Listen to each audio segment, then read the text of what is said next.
So we have come way out of our way to the South Shanghai railway station. I heard the best jianbing in the city is located at this station. It's called Fat Man Jianbing, and we are almost there.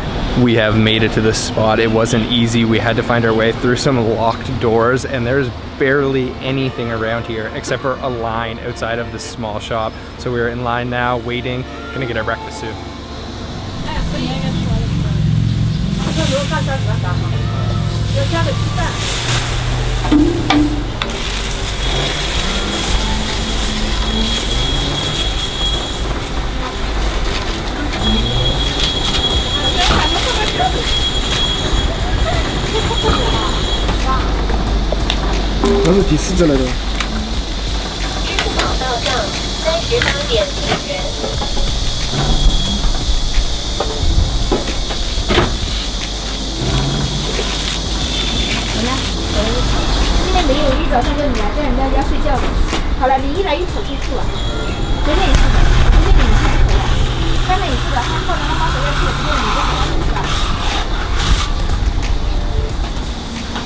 We have our jianbing. This is potentially the most famous Shanghainese breakfast. It is a very interesting preparation indeed. This place is so cool. So the way that he's making it is he's using almost the same device that you make pottery with, the rotating plate. He spins the plate and lays some batter on top very thinly. Then he uses sort of like a scrape to thin the dough very thinly, and the way that it works the dough is so interesting. I've never seen anything like it.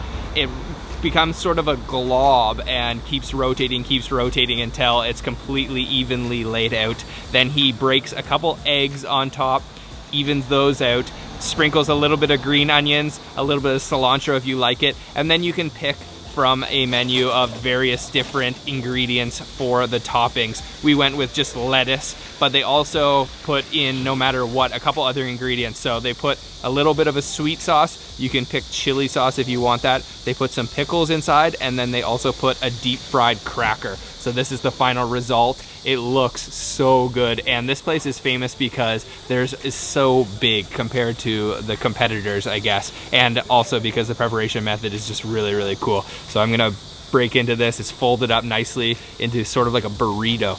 Let me try it. Oh yeah. That is even better than I expected. That is so, so good. I've had a lot of jianbing before. This one is different. The contrast in textures is really what makes this so delicious, because that outer wrap is very chewy with a little bit of an egginess to it, and then that crunchy cracker inside has sort of crumbled into a brittle. It's very simple, but very good. I'd say it was worth it. That was quite the journey to get here, but man, this is delicious.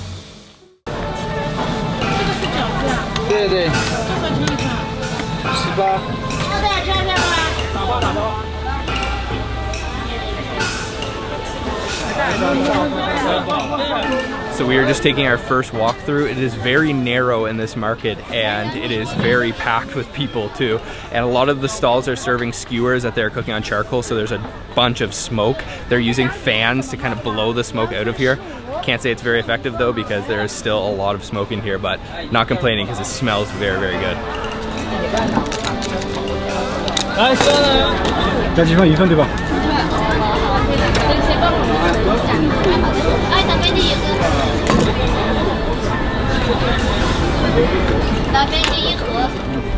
So we have our first dish of the day, and this is something I always go for at these Muslim morning markets, and that is the pilaf. So we have lamb meat on top, huge chunks of lamb meat, and the pilaf is actually this rice, and it's cooked with all of the ingredients inside, and it's got carrots, different vegetables. We've got a side dish over here of julienne carrots with some, it looks like little cellophane noodles. So let me just try the rice by itself first here. Oh man, a little bit oily, and you can definitely taste that lamb in there. Those carrots are so tender too, they just fall apart. Let's try this lamb meat too. Oh man, boneless, super, super tender. Wow, it has a little bit of a smoky flavor too. Next up is this little side salad with the carrots and noodles. It's a little bit spicy, and then I think they put quite a bit of vinegar. Those carrots aren't nearly as soft as the carrots in the pilaf. They're actually a little bit crunchy. Nice with those noodles too. Oh man, this is such a hearty dish. Very filling, very warming comfort food. Oh.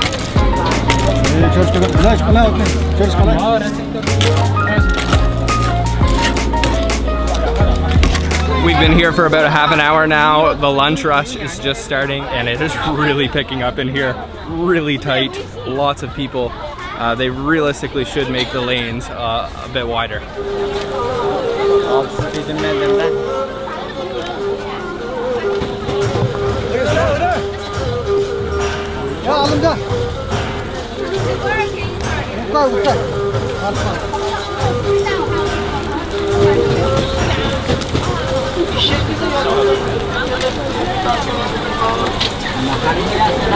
We have our skewers now. This is insane in here. Very compact now that it's raining. Everyone's trying to get under the shelter. So these are lamb skewers. He sprinkled some cumin and lots of chili powder on it as well. And I'm guessing they're gonna taste really smoky because we were just getting completely smothered in smoke. So let me try. And you can see there's actually like meat, fat meat. Oh man, very tender. Oh, so smoky too. These are seriously good. They're very simple, but that fat that's on there completely melts in your mouth. It is cooked perfectly.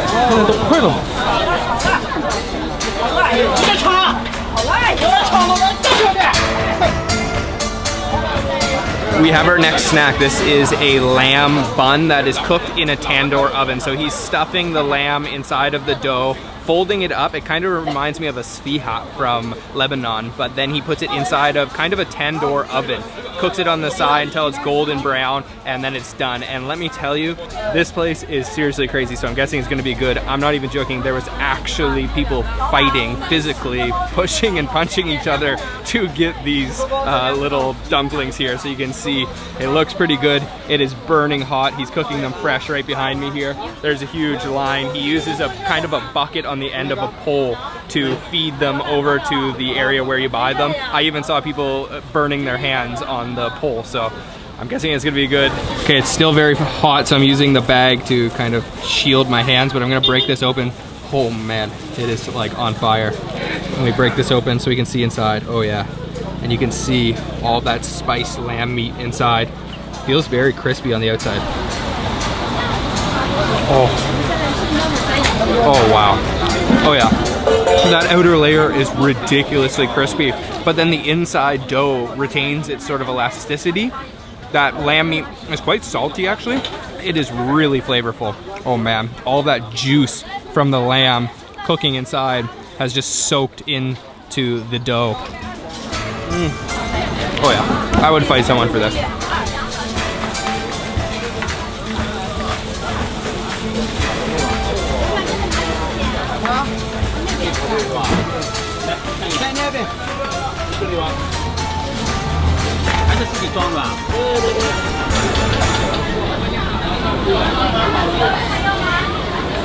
There is a ton of variety of different dishes here. However, the ingredients tend to be the same because this is all Xinjiang food. So a lot of lamb meat, of course, a lot of cumin, different doughy buns. We're actually gonna jump in line now to try a different deep fried bao or baozi.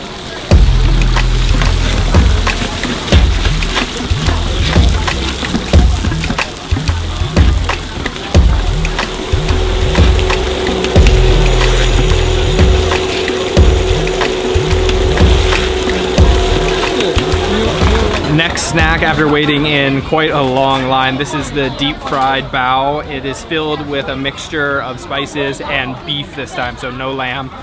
They kind of half boil, half deep fry it, so it's a mixture of water and oil that they're frying it in, and you can see it's golden crispy on that side and on that side because it's been pan fried, and then it's got this nice soft dough around the exterior, so it is quite hot. But let me try it out here.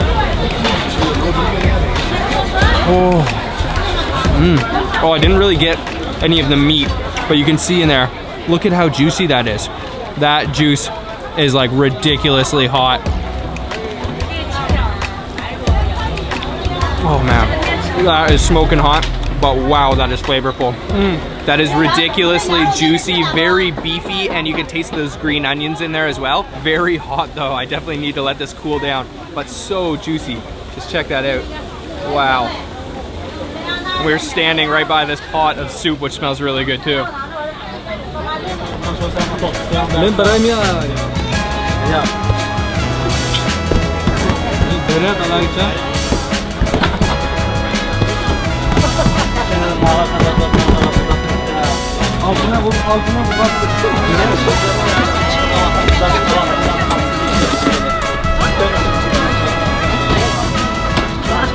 So I have another one of my all-time favorite foods to have here at these Muslim morning markets, and that is the naan. They cook it in a tandoor oven. First they flatten out the bread, then he puts it on kind of a pillow and then stuffs it in the tandoor oven, waits till it's golden brown, and then you have this beautiful, beautiful bread. You can eat by itself, you can eat with many different things, but it is seriously crispy on the outside. Let me grab a piece of kind of the crust here and some of the inside. Let me try that. Oh man. Oh yeah. Fresh out of the oven. Nice little sesame seed flavor. I love the sesame seed flavor. We actually got 3 of them to take home for later. But man, this is like the perfect little snack. Really doughy, but also very crisp on the outside. Perfect little bread. Perfect place to stock up on some groceries. We've got the naan bread to take home. We also have some of that pilaf left over, and I think it's now time for dessert.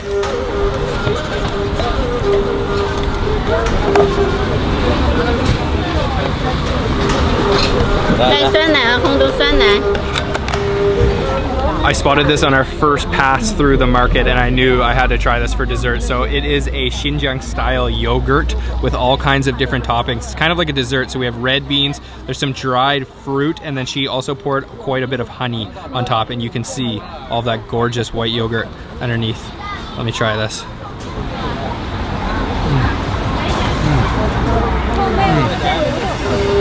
So silky smooth. The texture is very delicate. The flavor is a little bit sour, and then contrasted with the sweetness from those red beans and also the honey. But man, it is like a very, very thin yogurt. Very liquidy, but very velvety smooth. Oh man, and I love those dried fruit, almost like raisins, a little bit chewy.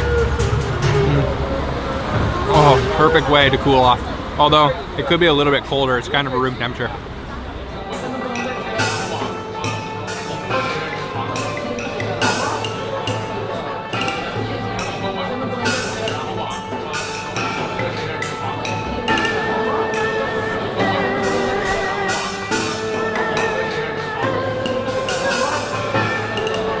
So we are sitting down at the restaurant now. It's completely packed out with lots of tourists and lots of locals, and we ordered up the half crab, half pork soup dumplings. So they have arrived. They're actually quite small, served in the steam basket. It looks like we have 2, 4, 6, 8, 10, 12 of these. They look really, really good. Super thin wrappers. So there's also some sauce on the table. It's a mixture of soy sauce and vinegar.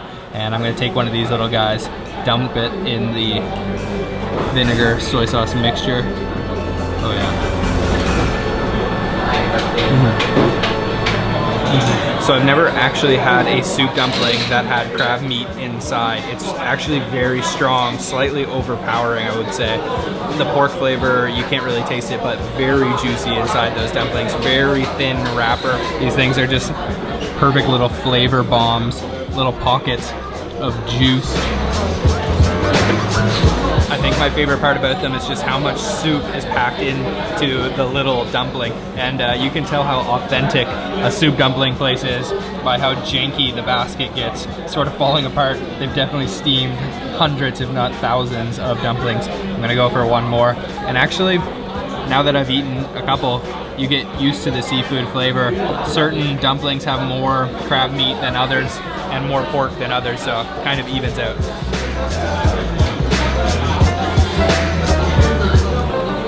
Sitting down for our final spot of the day, having dinner, and this place is serving noodles. You can't come to China or Shanghai without having a good bowl of noodles, and these are called majiangmian, and they are sesame paste noodles. You can see all that sesame paste on top. There's a little bit of chili oil over here and green onions, and what you definitely have to do with these is you have to mix them up very thoroughly too. And I can smell the nutty aroma of the mahjong, the sesame paste.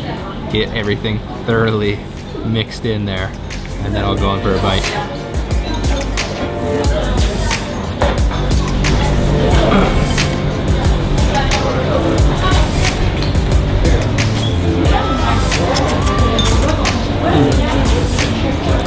Oh man. Oh yeah. It's almost like peanut butter. And then there's definitely quite a bit of chili oil in there. A little bit spicy. The noodles are a nice texture, but really it's the nuttiness of that sesame paste. Yeah. That was just a simply delicious bowl of noodles. One of the reasons why I love mahjongmian so much is because the paste sticks to the noodles so well. So you can see all of the noodles are just completely coated in all the sauce that's on top of there. I love it with the green onions too. Nice, strong, fragrant green onion flavor. And a little bit spicy. Whew,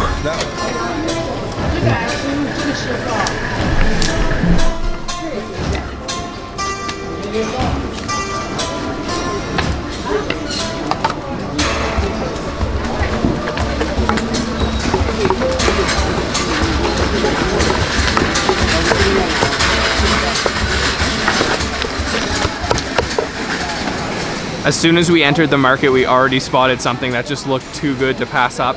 It was something that I've actually never seen before. It's sort of a mixture of all kinds of different vegetables. So there was a man roasting some eggplants and also some huge red peppers, and then the woman was mixing them all together into this sort of warm salad. So you can see here, it is kind of a mixture of crazy ingredients. So there's a lot of eggplant, this eggplant here, those roasted peppers, some cucumbers, some fungus. She also put some cilantro in there. She put some chili, soy sauce, lime, all kinds of different things. And it smells absolutely wonderful, super smoky. Also some onions I see now. So let me try a little bit of this with some eggplant and cucumber. Oh, yum. Oh, yummy. That is quite spicy and a little bit sour from the lime.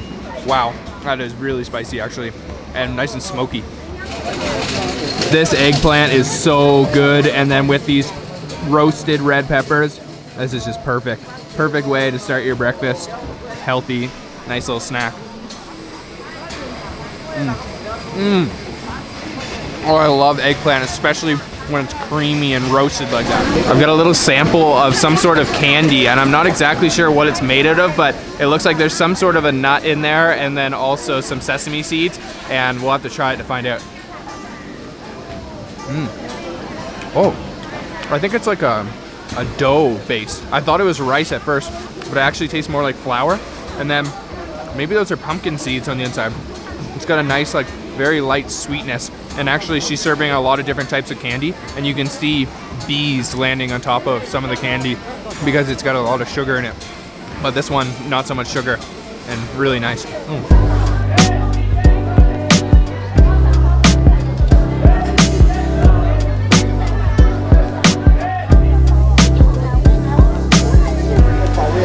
There is a lot of samples here at the Zhuangshan market, and another one that we just picked up is this spicy looking chicken's feet. So she's got a couple big pots of them, and they seem really popular. People are buying a lot, but I just got a sample here, so let's try this.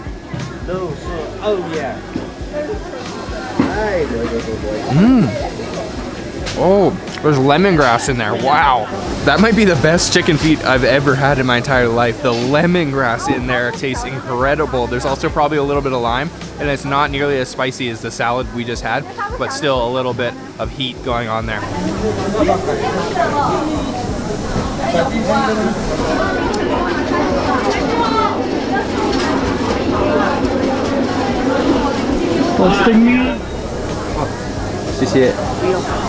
Okay, we've got another sample here. This is the sticky rice Sabrina was just talking about, and I'm not exactly sure why it's kind of pinkish red, but I'll give it a try here.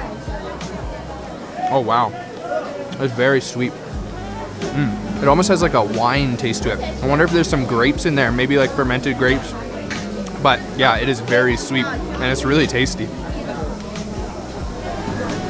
The owner is really friendly. Everyone is really friendly here, so they gave us a little extra sample here. So you can see now we've got actually a white kind and that purple kind that I just tried. So let me try this white kind here.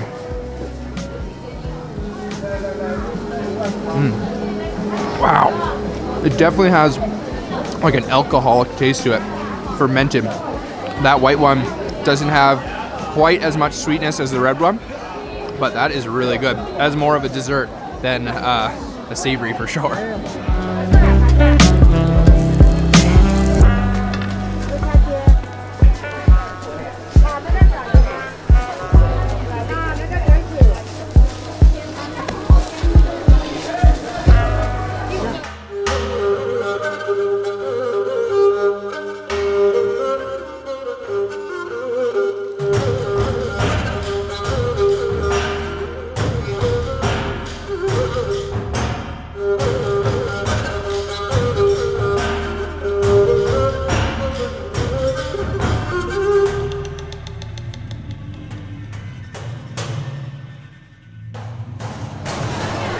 Waiting in line at this little baozi shop. They're selling these buns like crazy, and this is a really popular spot, so we're gonna pick one up.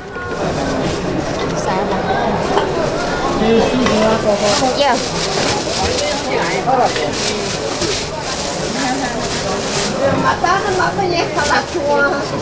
Next snack today is the baozi. We are eating tons already this morning. I'm not exactly sure what this one's filled with. It looks like it could be a sweet filling, but I wouldn't be surprised if it's savory. And then it's marked on the top with some sort of maybe a candied cherry. It looks almost like an uncooked cinnamon roll. So let me try this here. Oh, it is a sweet filling. Oh, that's good. That is really interesting. That is filled with sesame, probably a little bit of sugar, maybe some red bean as well, but I love the texture of the bun. It is nice and fluffy and really interesting. It is almost like a cinnamon roll, but uncooked, nice and gooey and soft. That bun is really delicious, and we thought they were only 3 yuan each, but it turned out they were actually only 1 yuan each, so we bought 3 of them, but that's okay. We'll take these home for later because we want to keep snacking today. Kunming is a city that is pretty secluded compared to all the rest of the cities in China. This market is very unique and representative of that because I have not seen many of the things that I've seen here, and we have only gone about 200 meters into this market, and it is absolutely huge. It's the largest in Kunming, so we're gonna keep going. This is a lot of fun.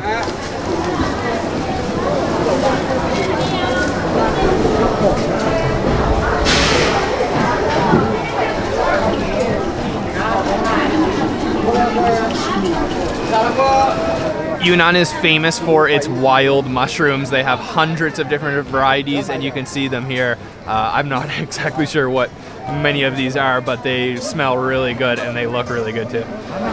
Something that is really rare in the rest of China is like cured meats. Other than Chinese sausage, there's not too many of them, but actually at this market and in Yunnan, they're famous for making ham. So there's a shop selling some ham here. I think we're gonna pick some up.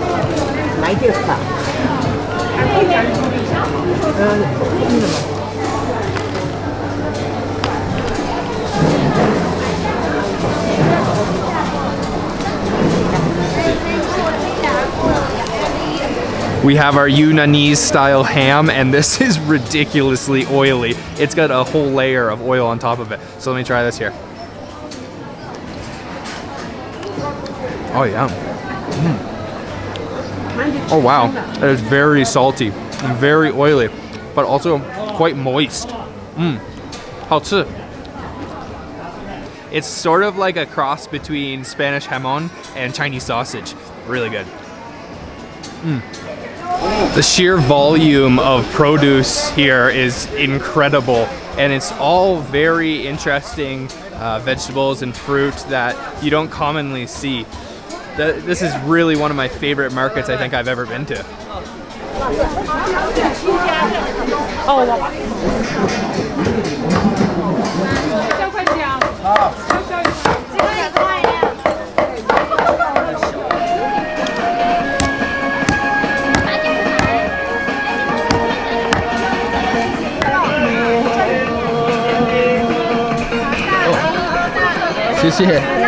We've got another free sample today. You can see the man behind me here. He is crushing up this beef jerky with a wooden mallet, and it looks really good. So let's give this a try. Oh, yum. Oh, man. The owner is really kind here. He has given us 3 different types of beef jerky. One of them is Sichuan peppercorns. One is regular chilies, and then I'm not exactly sure what the other one is. I think it's just black pepper. Let me try this one here. I think this is the chili one. Oh yeah, a little bit spicy. Oh man, this is really good beef jerky. We're gonna have to get a bag of this.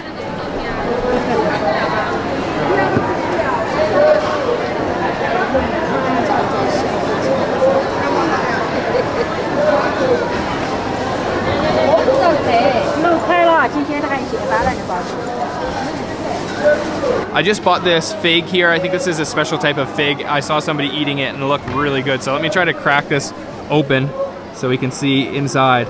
Yeah, check that out. Wow, that is gorgeous. Let's try that out.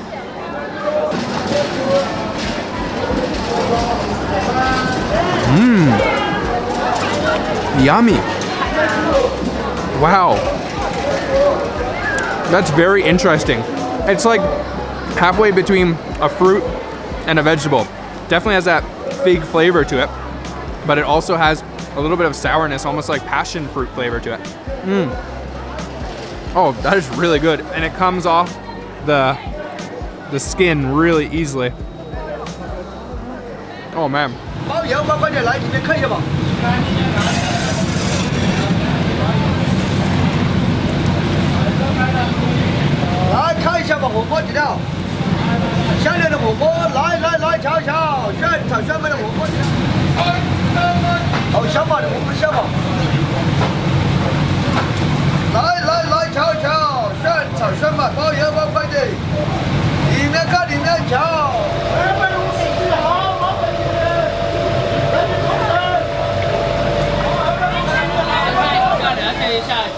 Okay, so we have a little sample of something that seems to be really popular here. I'm not exactly sure what it's called, but basically it's a chili that has been stuffed with sesame seeds and something else. I'm not exactly sure, but it's really popular here. There's a lot of stalls selling it, so they're cooking them up in these huge like vats too. So let's try this. Oh, it's really crunchy, extremely crunchy. It's like a sesame cracker. I don't taste the spice yet, but maybe it'll build. Oh yeah, okay, now I'm starting to feel it. It's a little bit spicy, but it's also kind of a little bit sweet. They might have put some like sugar in with the sesame seeds, but really it's all about that crunch. Okay, we actually just got some to take home with us because those are really good actually. Yeah, awesome. We can snack on those later. A little bit spicy, but really good. Perfect snack. So let's keep going and find something a little bit more substantial.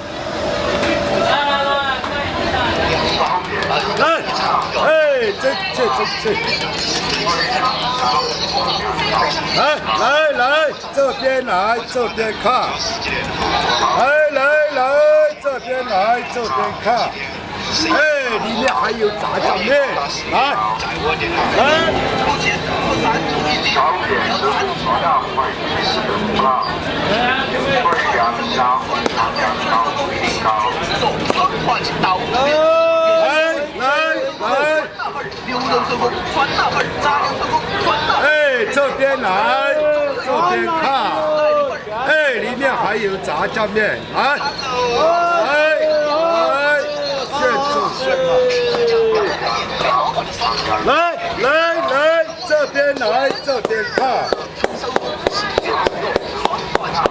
哎，这来，这边来，这边看，一面看有炸酱面。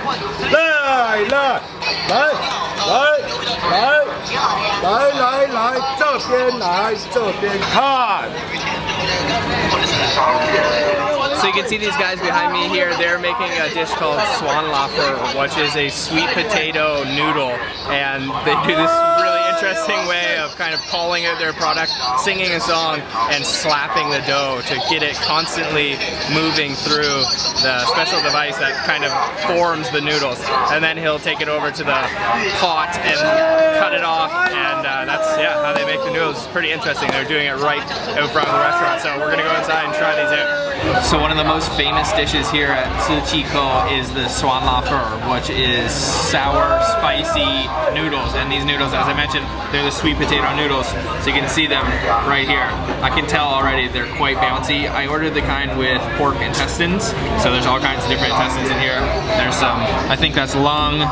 There's some large intestine, all kinds of different things. So these look really good. I'm just gonna go in, just try those noodles straight. And yeah, this is really, really popular. There's tons of different stalls selling this. So let's try this out.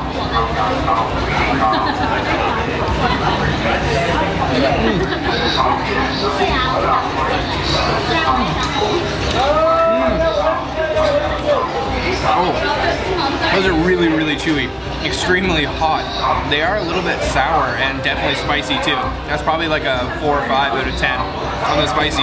But wow, those have an incredible texture. They're really, really chewy. You gotta kind of be careful not to choke on one of those because you gotta chew them really good. Or you can do like I did and just slurp them down completely.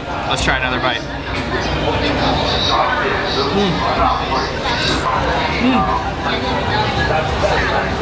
They're kind of hard to eat because they're so chewy. They're really kind of not like slimy, but they've got a really kind of stretchy elasticity to them. But those are really, really good. Let's actually try a piece with the intestine and some noodles. Yeah, those are nice. Those aren't too spicy, but just perfect.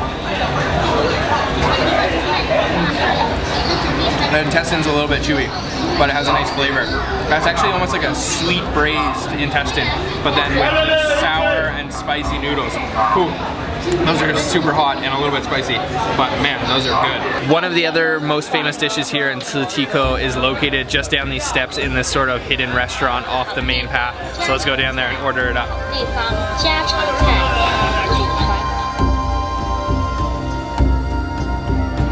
We have a beautiful dish here in front of me. This is a very popular dish here in Chongqing and just quintessential Sichuan Chongqing style food coated in chilies. This is called shui ju yu, and let's just take a look at this here. So the highlight of this dish is the poached fish. So you can see these thin slices of fish in here, and of course it is just absolutely drenched in chilies, chili oil, and Szechuan peppercorns. You can see the Szechuan peppercorns just floating around on top there. A little bit of green onions, and then it's all in this red, fiery looking broth. And man, I can smell this. This smells potent. It smells very spicy, but this fish looks super, super soft. Okay, let's dig right into this. I'm just gonna grab a big piece of that poached fish. That looks amazing. And this is the fish caught right in the river here in Chongqing. So we are not very close to an ocean at all. They only have river fish here unless it's imported from the coast. So there is some bones in there. I'm just gonna kind of pull that off the bones as much as I can, and let's try this. Pull this bone out. Let's try that piece here. Oh man.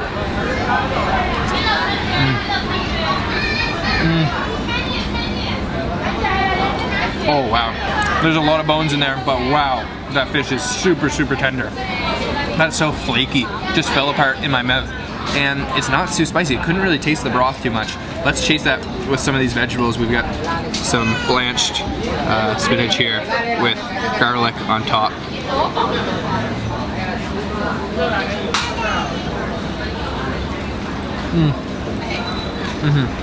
Those are really, really garlicky. Okay, let's have another piece of fish. That fish is really, really tender. You can just tell looking at it, that is some soft fish. This piece has a little bit of skin on it, so let's try. Oh, no bones in that one. Oh, that scent, some chili flavor right on my nose. Oh man, it's all about the texture of that fish. It tastes extremely fresh though. That's really good.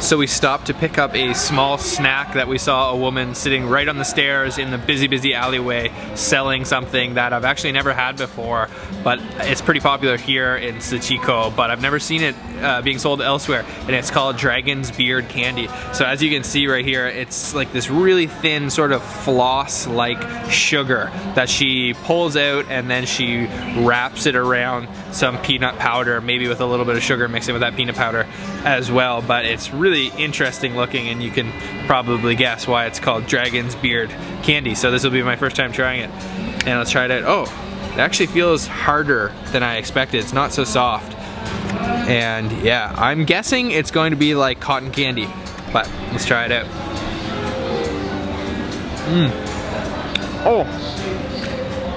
Oh, that's not like cotton candy at all. It's very chewy. It's almost like toffee. It's very, very chewy. I was expecting it to dissolve in my mouth.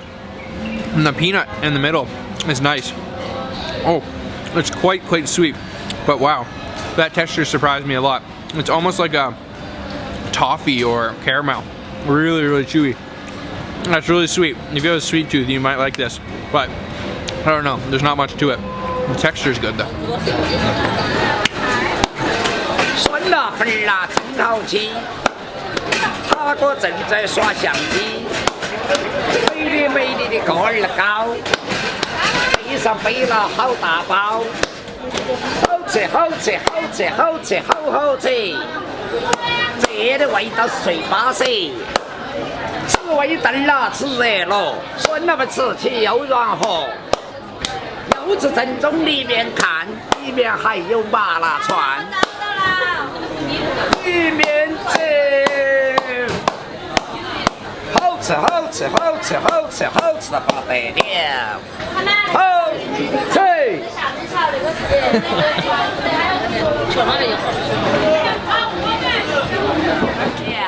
吃了忘不了，不吃的不知道，吃了忘不了，新鲜看得见，美味闻得着。 价钱又不贵，好吃营养又美味，好吃好吃好吃好吃好好吃。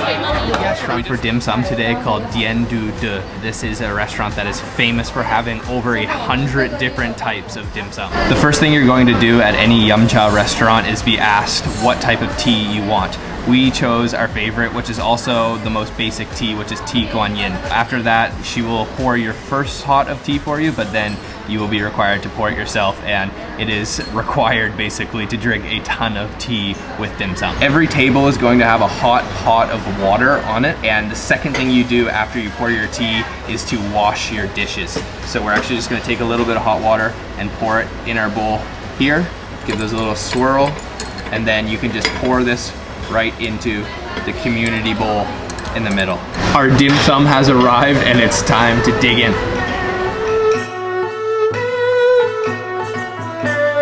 Cha Shao Bao, a fluffy steamed bun stuffed with sweet barbecue pork. Har Gao, a crystal clear dumpling packed full of shrimp. Chicken feet braised with Cantonese spices. Siu mai, these beautiful open top dumplings overflowing with pork, shrimp, and crab roe. Lor mai kai, sticky rice with mushrooms and chicken all wrapped up in a lotus leaf. Chong fun, ultra thin rice batter steamed and wrapped up with shrimp and Chinese crullers. Dan ta, or egg tart, these gorgeous little custard-filled pastries. One of my all-time favorite dim sums is the cha shao bao. Let's try this out here.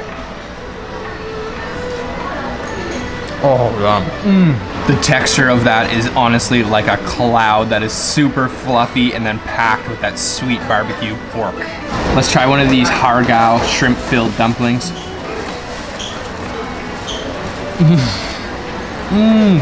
Those are some super juicy dumplings. I can't believe how much shrimp they've actually stuffed inside, and those shrimp are nice and firm as well.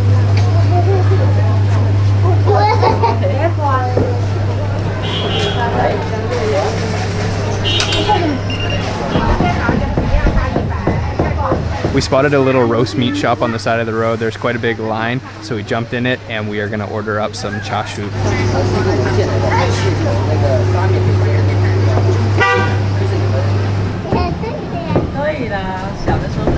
We have our box of roasted meat, and you can get this all over Guangzhou. It is a staple of this region, and this is a Cantonese favorite. We have the cha su, which is these beautiful pieces of roasted marinated pork rubbed with honey and spices, and it is nice and juicy looking. So let's give this a bite here. Oh man, oh that is tender, wow. That is nice and sweet from the honey and ridiculously soft. There is kind of layers of fat. So it's lean meat and then fat, and then on the outside, it's not crispy, but it's got a little bit of a bite to it from being roasted at such a high temperature. This is awesome, super sweet and delicious. Oh man. Finish off with that Cantonese roast meat. That is always a favorite of mine. And we are done exploring the Qingping market. This place is absolutely massive and great for photography. So I think now we are going to head to have some traditional Cantonese desserts.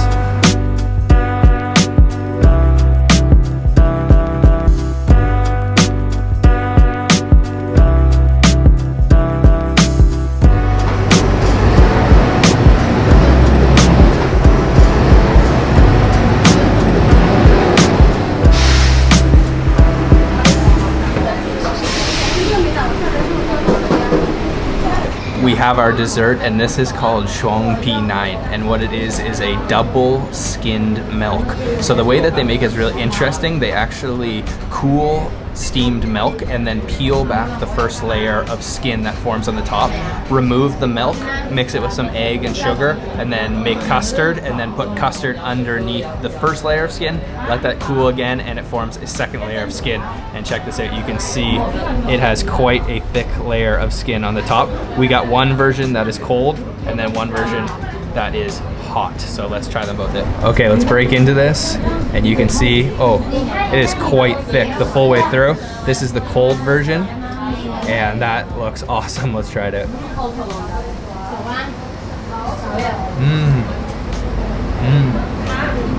Oh, it's really good. That is extremely light, kind of airy and fluffy. I can't really distinguish between the two layers of skin because this is the cold version and it's kind of custardy the whole way through. It really reminds me of the egg tart we had this morning, but man, that is refreshing and delicious. Time to try the warm version. I think this one is steamed a little bit to heat it up, so let's try that.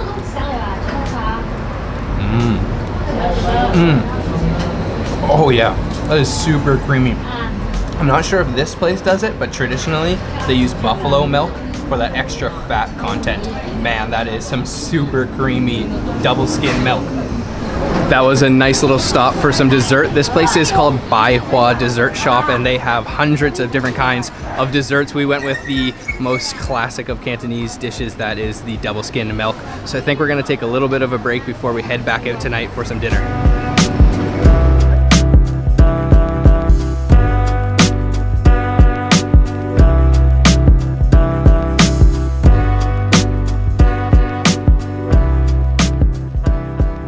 Back out for dinner and we are going to have clay pot rice. There's a restaurant right up here. It's called Wanqing Clay Pot Rice, and we're gonna order some up, and I am hungry.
We have our clay pot rice. There is all kinds of different kinds you can order. We ordered one with beef and egg and some beans. It looks absolutely incredible, and it's served piping hot right directly in the pot, the clay pot that it was cooked in.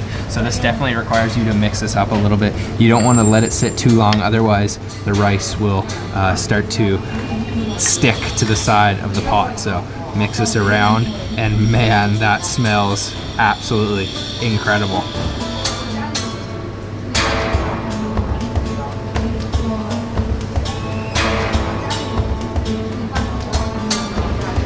All right, it is thoroughly mixed and time for us to dig in. I'm going to grab a piece of beef here, some rice, and there is a little bit of egg and some bean in there as well.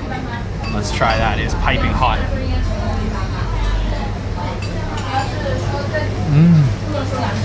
Oh wow. Oh yum. That is super satisfying. It just tastes completely home cooked. There's all those Cantonese spices going on in there, and really it's all about that rice. The rice is coated with a little bit of sauce, and it starts to get a little bit crispy from cooking in that clay pot, and that's what makes this dish so good. This is quite a simple dish, but really just enjoyable because it's about the way that they cook it that makes it so unique and delicious. That rice is sticking to the side of the clay pot so well. The beef is nice and tender, and then those beans give it a nice fresh crunch. This is just like a home-cooked, delicious meal. The best part is at the bottom of the clay pot. You can see here that crispy rice on the outside, which is completely stuck and kind of burnt to the side, and it's got a crazy smoky flavor. So let's grab some of that and dig into that. Oh man, kind of tastes like burnt popcorn, but really kind of sweet from the sauce that is soaked into that rice, and nice and crispy.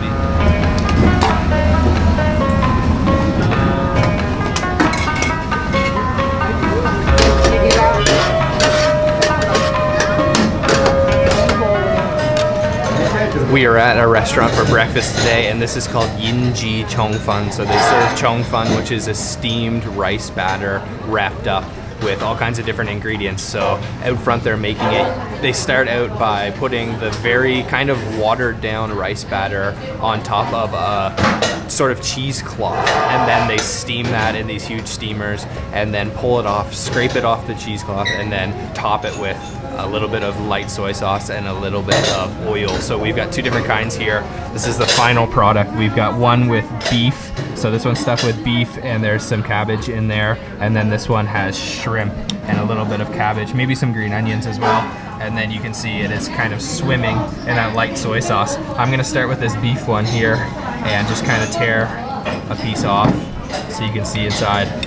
And man, this looks awesome. I love chongfan. We had some yesterday, but this one is huge compared to that one, so let's try it. That is extremely delicate. The batter is so thin, and from being steamed, it's really just kind of creamy almost, but very delicate and with a little bit of an elasticity to it. There's big chunks of beef in that one too, and then the soy sauce is light and a little bit salty. Let's try the shrimp kind now.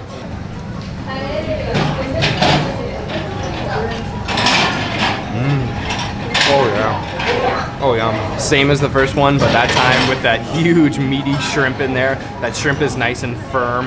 And man, this is such a perfect breakfast for me because it's light enough that it's not heavy in your stomach for the rest of the day. This restaurant, Yinji, is sort of a chain around Guangzhou, but I think this is the original store that we're at, and I would definitely recommend you come here to try the Chongfan. Finished off with our breakfast. That was really good, but we are still a little bit hungry. We are going to head to the metro and go to the largest fish market in China, the Huangsha Fish Market.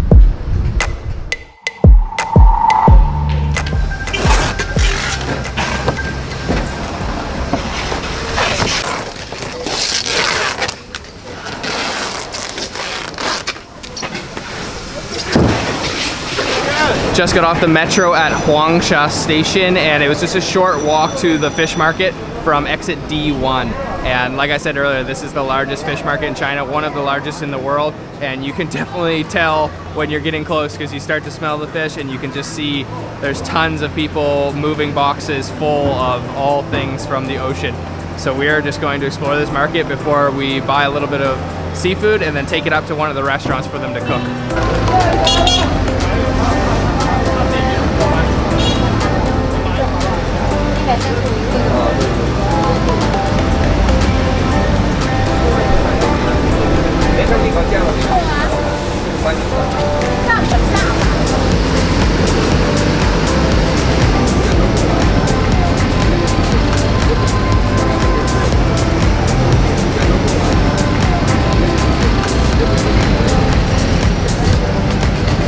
Wow.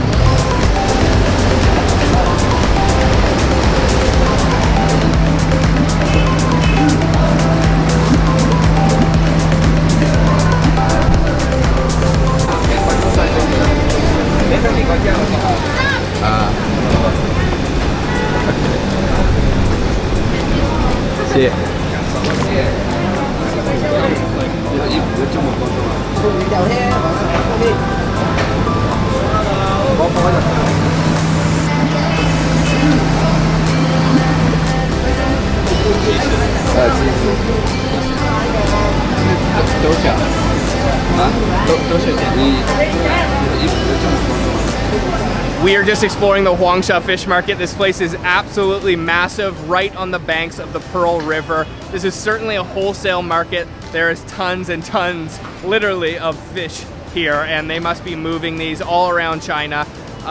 It's not really a market that you come to eat, but there is some places that are selling smaller quantities that you can buy and then take to the nearby restaurants, but it's definitely a wholesale fish market. So we're gonna go buy our fish now because we are starting to get hungry.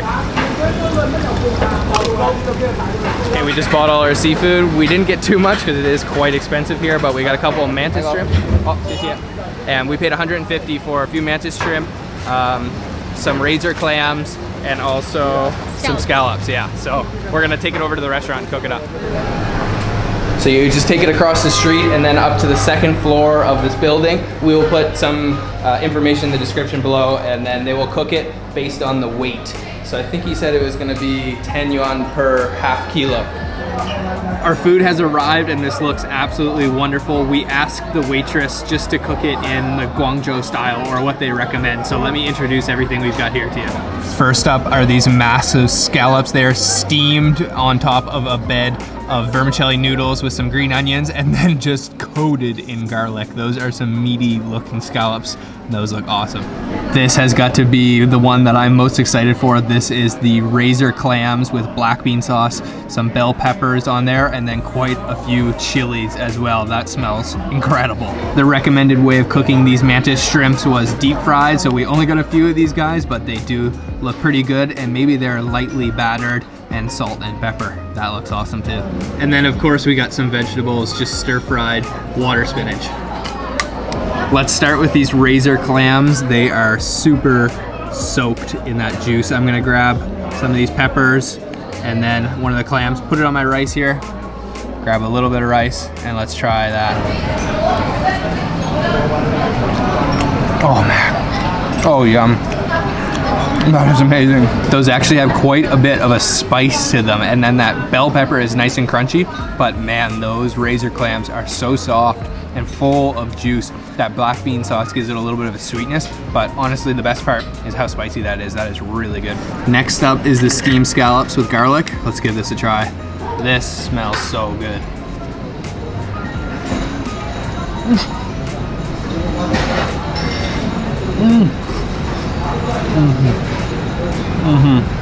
That is garlicky, full of flavor. The scallop is nice and soft still, and then those noodles just kind of catch all the droppings from that steamer. And I'm just gonna finish off the rest of these noodles here. Those are beautiful. That's actually what really brings together the whole dish. It is so buttery and good.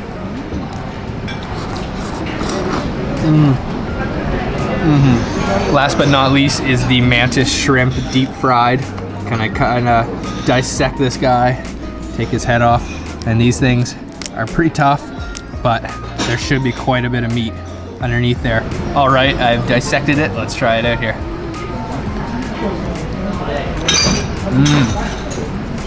Oh, yum. That's pretty good. It's very simple. It's just lightly salted with a little bit of pepper too.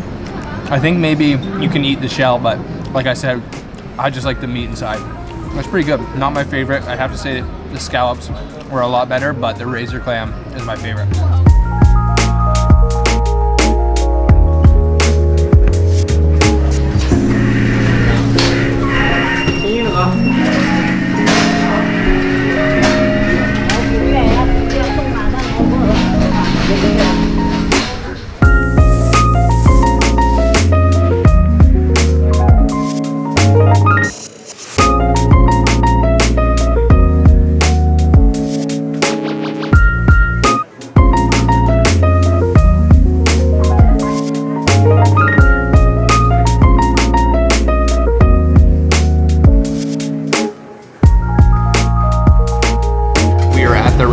For dinner tonight, and this place is called Jianji Mian, and they serve all kinds of different types of noodles. We ordered up the most famous yi mian, which is a very simple noodle. We ordered it with beef. They are really friendly, the owners are really friendly here, and they've got huge pots of the beef and different types of meat braising away out front. They've got piles stacked high of noodles ready for cooking, and they're cooking those noodles fresh out front. So here we have our yi mian with beef. So this is braised beef, and you can see those gorgeous noodles there. And I'm not sure what cut it is, but it seems like there's quite a bit of tendon in there as well. And it also is served with a little soup on the side, but I don't even think it's a soup really. I think it's just the water that they cooked the noodles in. So let's dig into this.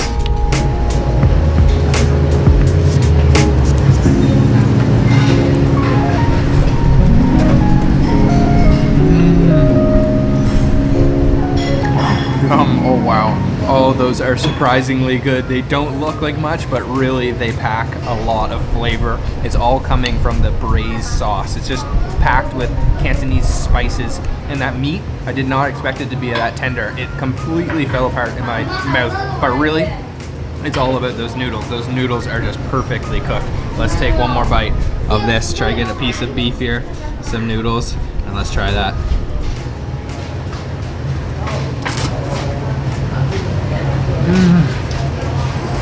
Oh, that beef is ridiculously tender. These are just too good. I couldn't resist but ordering another plate. So I have the same thing here, the beef yi mian, and man, this is just so mouth-watering. These noodles are perfect. There are a few condiments on the table, but honestly, I don't think this needs anything. This is just perfect as is. And this is really like the epitome of Cantonese flavor. Let's have one bite here. It's really just all those Cantonese spices that make this such a good dish.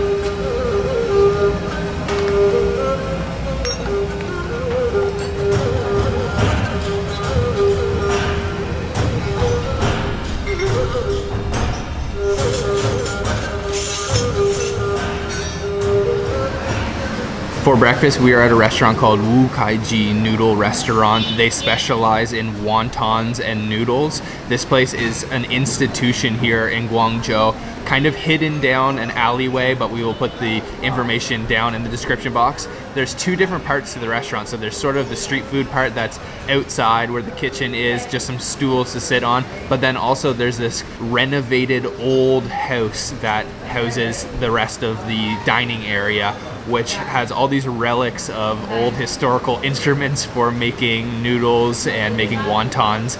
But really what we're here for is not that. We are here for these noodles and these wontons. Check this out. So here is the huntun mian, the wonton noodles, just a simple broth with some noodles and then those wontons that are stuffed with pork and maybe some other things. I'll have to bite into it to know. And then also these look absolutely beautiful. These are some super crispy deep fried wontons served with a sweet chili sauce that just looks absolutely incredible. So let's dig in. Let's start with the wonton noodles. I'm just gonna try the broth. Oh yeah, it's like a little bit salty fish stock. That's really good. And let's try some of these noodles.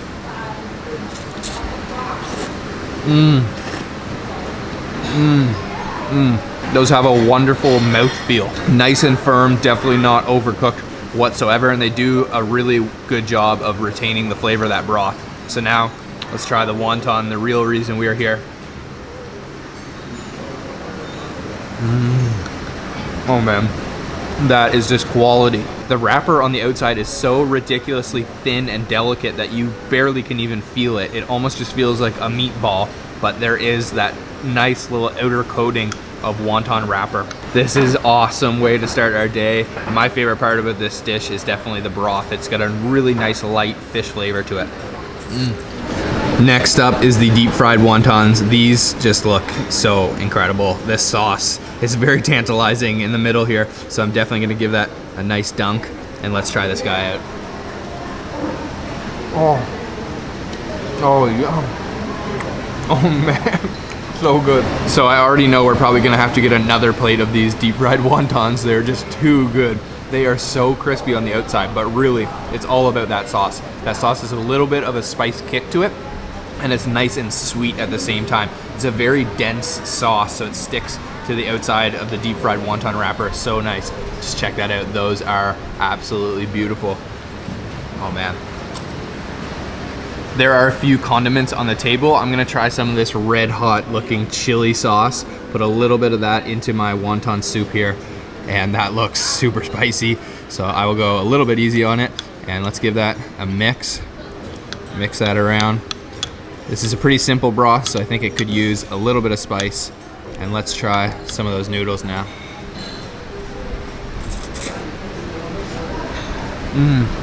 Oh yeah, that is spicy. That gives it a nice smoky, chili heat. Finished off with our wonton breakfast. That was absolutely phenomenal. If you only have the chance to try a few restaurants in Guangzhou, that one should be up there at the top. So we are still a little bit hungry, even though we had 2 plates of this deep fried wontons. We are going to head to another restaurant that serves double boiled soup. Double boiled soup is a very famous Cantonese dish that is like kind of a stew, and the restaurant we're going to, Da Yang, is synonymous with this famous dish with the locals, and they serve a really interesting version of it in a coconut, a full coconut with a silky chicken. So we are heading there right now.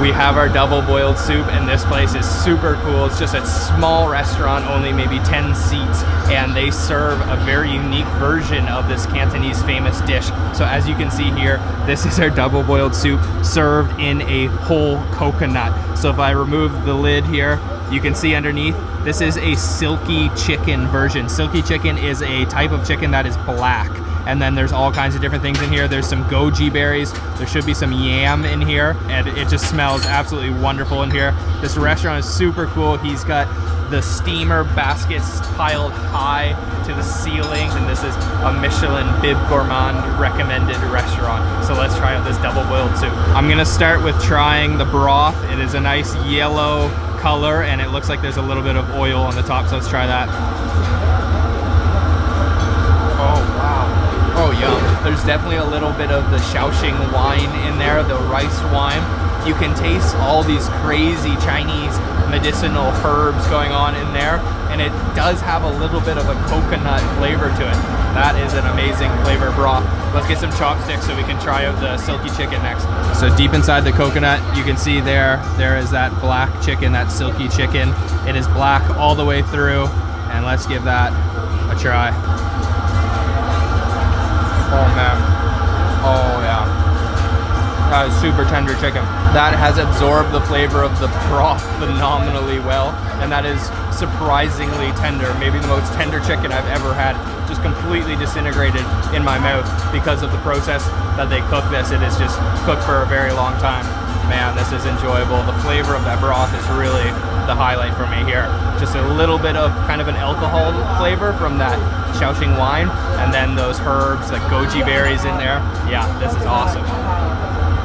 This is definitely one of those dishes that is ultra unique in presentation and in flavor. I've never tasted something quite like this. And you can see now I'm kind of working my way through the silky chicken meat, and I've just got a little bit of broth left and some goji berries, and you know, every once in a while a little piece of meat. But this is super enjoyable, and I've actually seen some people just eating the coconut right off here. So maybe I'll take a little bite of coconut and chase that with some broth.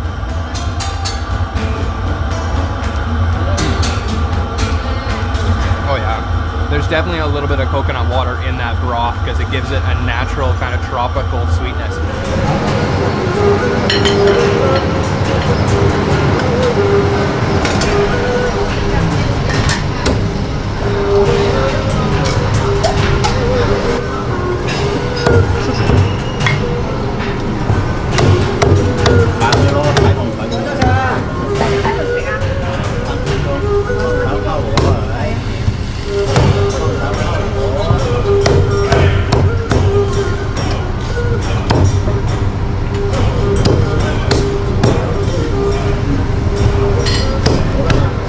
We found the restaurant down a hidden little alley, and this place is called Tongji, and they serve, as I mentioned earlier, white cut chicken, which is a very simple dish, but I guess here they have some sort of like a secret recipe that they do it really well.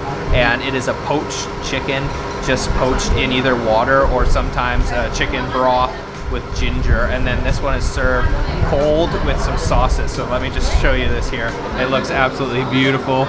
We've got this nice looking chicken that is white the whole way through. You can see here, skin still on, and then we've got two different types of sauce. This is like a soy sauce with some green onions, and then this, I'm not sure, it looks like mustard, but I'm gonna have to try it to find out. So let's dig into this. Let's just give this chicken a try by itself here first.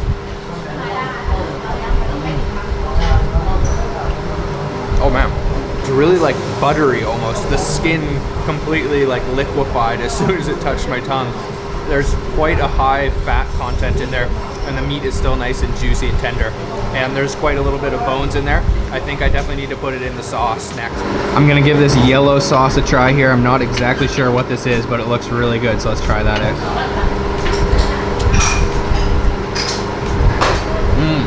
Oh yeah, that's like a really nice mustard.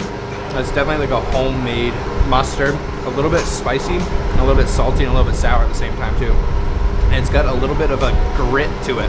So there's definitely quite a bit of spice going on in there. But man, it's all about how oily this chicken is. It completely falls apart and just melts in your mouth as soon as you put it in there. Let's try sauce number 2 now. Let's try that out. Oh, that's really good. It's like a very light, salty soy sauce with a nice green onion flavor. This chicken is out of this world.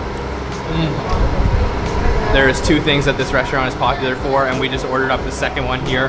This is the congee. We ordered the chicken congee Congee is like a rice kind of soup, so you can see the grains of rice in there, and there's big chunks of chicken. I'm gonna grab this and try that.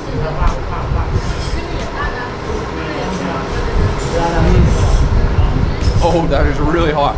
It's a very plain flavor, but it's really all about the texture of the rice grains in there. That chicken, again, is nice and soft, and that is scalding hot. It could probably use a little bit of like saltiness, but it is nice, hearty, and goes along well with the white cut chicken. This chicken is really, really good. Honestly, some people might be put off by the fact that it's served cold, but I find it really refreshing. There is a lot of pieces with bones, but then some pieces like this have no bones. And this sauce too is so good. With a little bit of green onions, some soy sauce, it's just what it needs. Let's dig into this. Oh man. Oh, just melts, wow.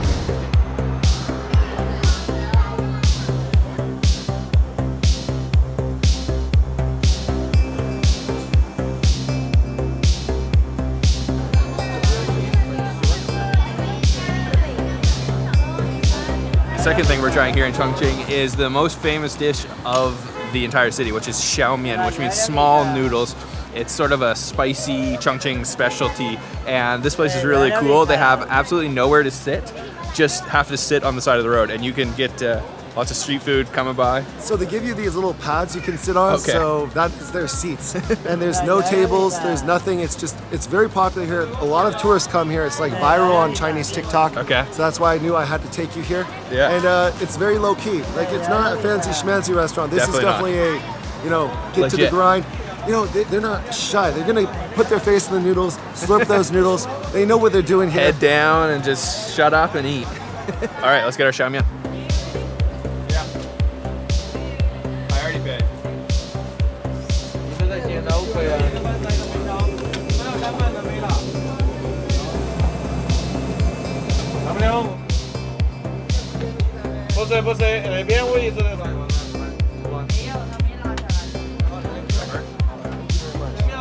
Look at these noodles, oh my gosh. So this is the famous Chongqing xiaomian. We've got all kinds of different ingredients in there. There's obviously lots of chili, there's peanuts, garlic oil, or garlic water, and then you said there's mala oil, like the numbing oil in there as well. Yes, a lot of mala flavor. And this one is the soup version, but there's no, you can get the dry version which comes with like the soybeans on top. Yes. This one doesn't come with it, but this one comes with lots of peanuts, it looks like. Yeah, and so Veggies. this is a very oily dish. Very And oily. You don't want to actually drink this soup. This is not a soup that It's you're not just a like drink one, slurping. no. Sometimes people do that, but I wouldn't recommend it Okay. for your health reasons. I mean, call your doctor first before you're going to be slurping away Sure. at some vegetable oil. All right, we're not trying to kill ourselves out here. Look Yeah. at the chili in there. That is, wow. So, Chongqing and Chengdu food is pretty similar, but I think people say that Chongqing might be even spicier. That is no joke. If you're not super into the spice, this might be a little bit too much for you. For me, it's good, but it's a little bit oily. And there's not much, there's no meat in it. It's just the noodles and the greens and the chili, basically. And so this particular one is kind of a medium spicy. I told them not to hold back on the spice, but this is definitely like a medium level. You can feel that numbingness though. Yeah. It's starting to make your whole mouth just tingle. Yeah. Like you just got back from the dentist. Yeah, exactly. And you are still feeling a little bit of that Novocaine in your mouth, and I don't know, sometimes you talk a lot when you're on Novocaine, and I talk a lot when I'm eating this mala flavored stuff. Look at the chili in there. Look at it. Like, there's literally loads and loads of chili. It's basically just chili and noodles and a little bit of greens. Man, it's good, but wow, that's hot. That's hot. Yeah. Okay, Bert's got us some vinegar, which apparently goes good with this. Yeah, you need to have the vinegar with your xiaomian. It's a must. So we're just ahead. going to put a little dash. Black vinegar, that's fine. Yep. Okay, Whoa, that's that was a probably lot. good. Yeah, no, I had a lot of vinegar. I'm a little I bit love of the vinegar too. I love the sour and the about how much? acidity. And it is a little bit oily, so it can use it. Yeah. Man, this is, you gotta be careful, because if this goes down the wrong pipe, Oh yeah. yeah, you're gonna be coughing like crazy. I've had that happen before. Need that vinegar. Oh, that makes it so much better. Take a look along here, right here. It's like a, boom. 很好吃的。好不好吃啊？ Wow, spicy. The vinegar really cuts down on the spice, and it gives it kind of that tinginess, kind of like a tom yum, nice soup, something like that. I don't know. This is like death level tom yum. This is spicy, man. You think that this is like well, I mean, more of course spicy? you can get some crazy tom yum, but I think the mala, like the Sichuan peppercorns in there, they really change it from just being spicy to being like a whole nother thing. It's crazy.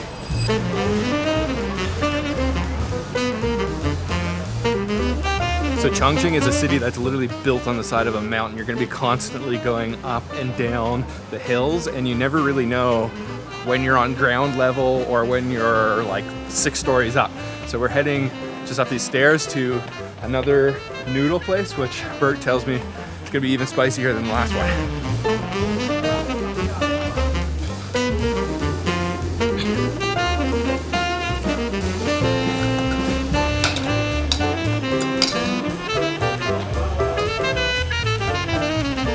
Okay, so you might notice that this sauce is extremely black. This is because they got inspiration from the one chip challenge that is also black.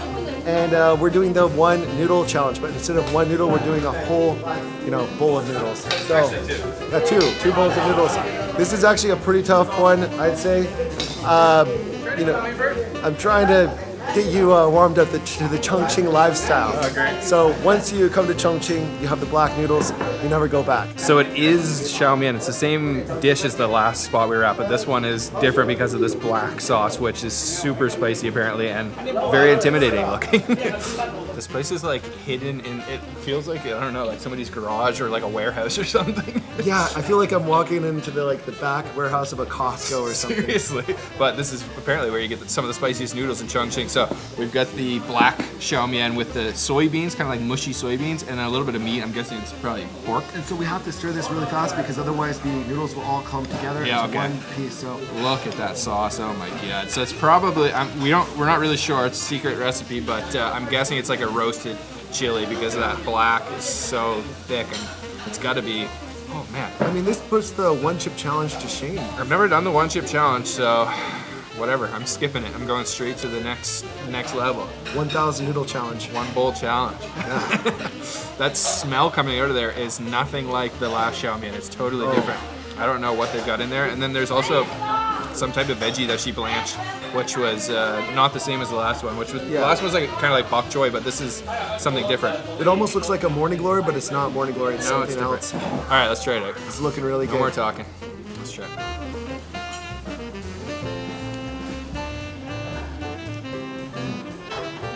It's like a little bit spicy. It's like a 7 on my level, on my Richter level. I don't know though. It's like a 7 as soon as it hits your tongue, and then it's like a slow burn up to a 10. But yeah, we can add a little bit of vinegar, and that actually can help. You love the vinegar. Vinegar, it's the answer to You all must the be problems. like Filipino or something. Half Yes. Filipino. Okay. I think so. It's not crazy. I was expecting a little bit more spicy, but I told her not to hold back. I said make it normal, don't make it foreigner style. Yeah, I told her not to make it foreigner style. It's got a beautiful flavor. It's sort of earthy, and I don't know if they're. I guess it's those soybeans in there, creamy bean flavor. Okay, different bites are different levels of spice. It's like it keeps on changing, and definitely don't get it into in the wrong pipe because that is painful. So just be careful. I need water. Oh, well, yeah. Okay, now that it's actually been in my mouth for around 2 minutes, I'm starting to feel it. Yeah. Maybe this is a 7.5 out of 10. Like it is pretty. That's spicy. a fair rating. It's actually not crazy. It's not insane, but I'd say so far the food here in Chongqing is spicier than Chengdu. I'd say. Yeah, they're famous for being a lot more spicy. Yeah. Chengdu is really numbing and a lot of floral flavors and sort of lemony, but this is just straight spice. I need more vinegar.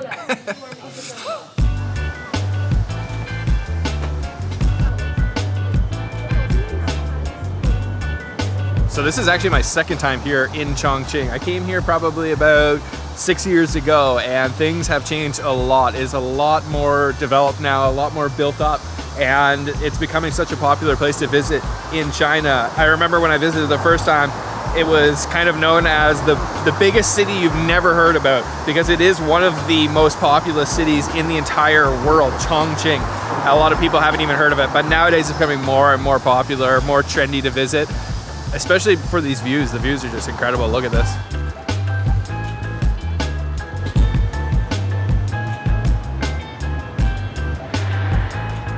So we've come now to the Hongya Cave, which is one of the most famous sites in the city of Chongqing. It's this traditional style Chinese building that is built on the side of a cliff, and it is absolutely massive, and there's tons of different levels to it. It is so confusing to walk around this city. It took us a long time to find this place because it's just like a maze here. You're either up, way up, or you're on the bottom level and you don't even know where you are. So you can kind of get an idea here because we're on the bottom now finally, and look at the buildings. The skyscrapers are built up on top of the mountain, and then this is the Hongya Cave, the traditional building which actually lights up at night. So we'll try to come back here tonight too and see the nice view.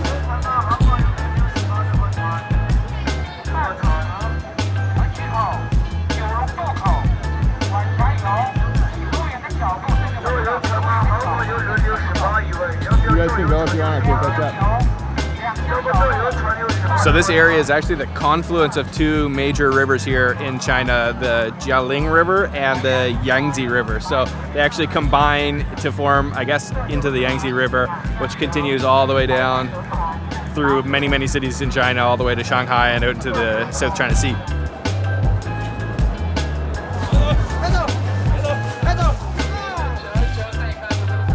So this is like a kind of fried bean right here? Oh, it's still hot. Oh, Yeah, very hot. so he was just mixing up, pouring oil all over top of it, and a bunch of chili as well. And also the sugar to make it stick. Oh, It's kind okay. of like, Was that not sugar. oil? That was a sugar syrup. sugar Sugar syrup. syrup. Okay, let's Yeah. try. Hot.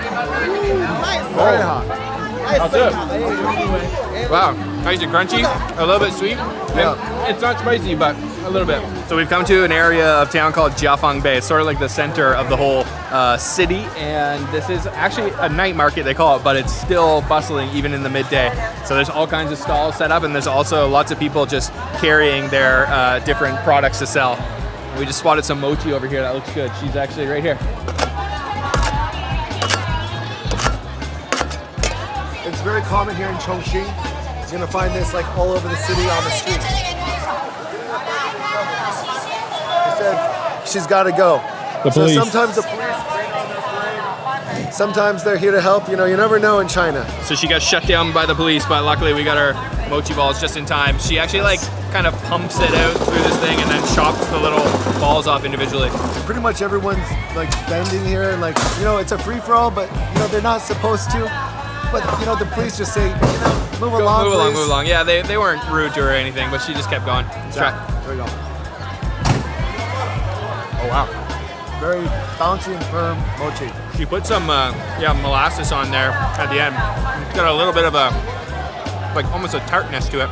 Really gooey. It's just, And it's a little bit of a peanut sauce mixed with sugar, I believe. no, it's Like, good. I like good. it. But it's not exciting, but it's a local Chongqing food that you gotta try. What do you Yeah. rate it from 1 to 10? I give it a 6. I give it a 4. I'm not a big fan Yeah, of those. I was thinking like 4.5, but I'll go 6 because I love peanut. I just love how she's serving it out of a little push cart, and she's totally gone now.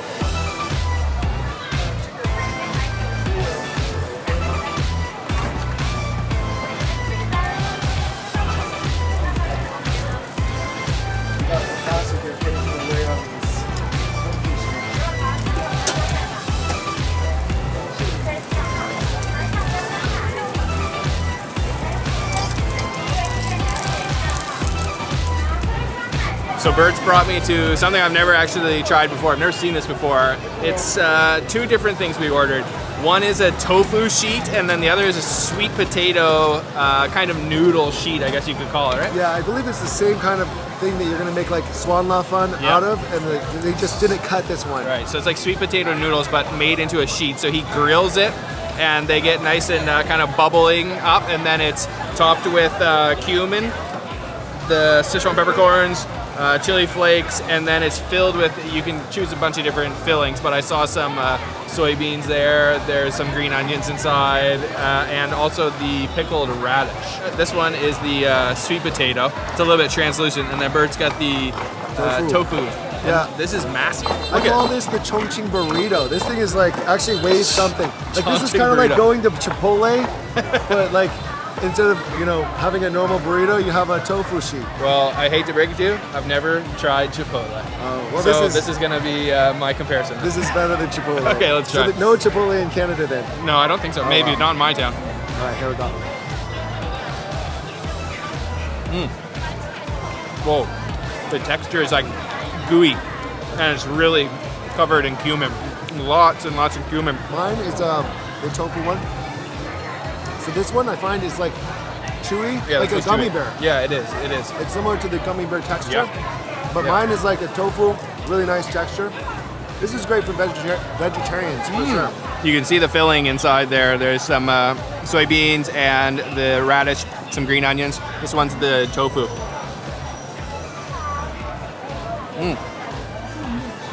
Interesting texture too. Yeah. I actually think I like that one better. I like this one better too because it's got like some crispiness to it on the Yeah. outside, and yeah, it's like a chewiness like a gummy bear. But this one is good as well. They're just different. This is like a full meal Yeah. by itself. Really, really heavy Absolutely. stuff. It's good though. Interesting. A little bit smoky, and I can definitely feel the tingling from the Sichuan peppercorns. Yeah, they definitely go pretty generous on the Sichuan peppercorn, but also the red chilies also are packed in there too. Chinese Chipotle. Yeah, Better than Chipotle, maybe. I don't know. I think so Yeah. for sure.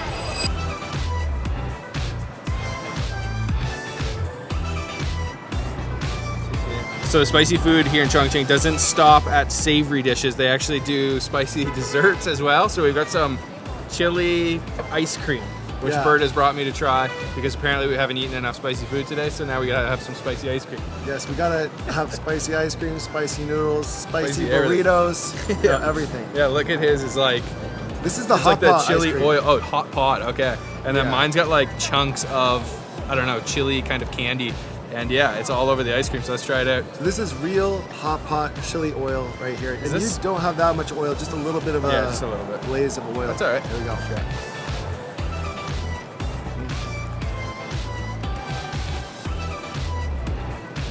interesting. A little bit spicy Okay. in the back of your Yep. throat. After you chew it up a little bit, you definitely can feel the heat. Try this one. That's super weird. Okay, so mine has got like that full-on hot pot flavor. Yeah, you can see all the oil and the mala down there. You got to get a good mixture of the half ice cream and half oil, otherwise it'll be too spicy. This is kind of like a Japanese snack mix on top of ice cream, and then a little bit of the oil on it as well. These don't go together. This is something that shouldn't exist. No offense to people who like chili ice cream. I'm not in the same ballpark as you. So this one definitely is more spicy. Yeah. This one is like a lot more mild. Like this is the more toned down one. This has got like the hot pot flavor, Yeah. like the mala. It's got like a kind of a crunchy heat, but ugh, Yeah. I don't like it at all. No thanks. I like this one better though. Yeah, I like this one better too. No, I still don't like it though. You swallow, it's like soothing cold, but then it's like hot and kind of spicy at the back of your throat. So actually one of the most famous attractions in Chongqing is a metro station. So we're gonna hop on a train and head to that station now. It's called Liziba, and I'll show you why it's so famous when we get there.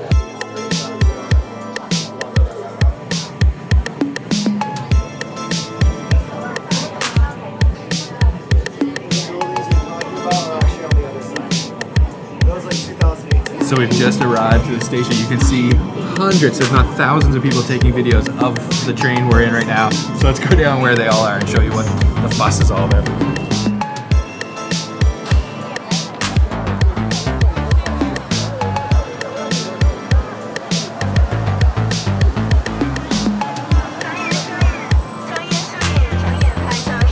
So yeah, that's it. The train goes inside of the building, and apparently that draws thousands and thousands of people every day to see it happening.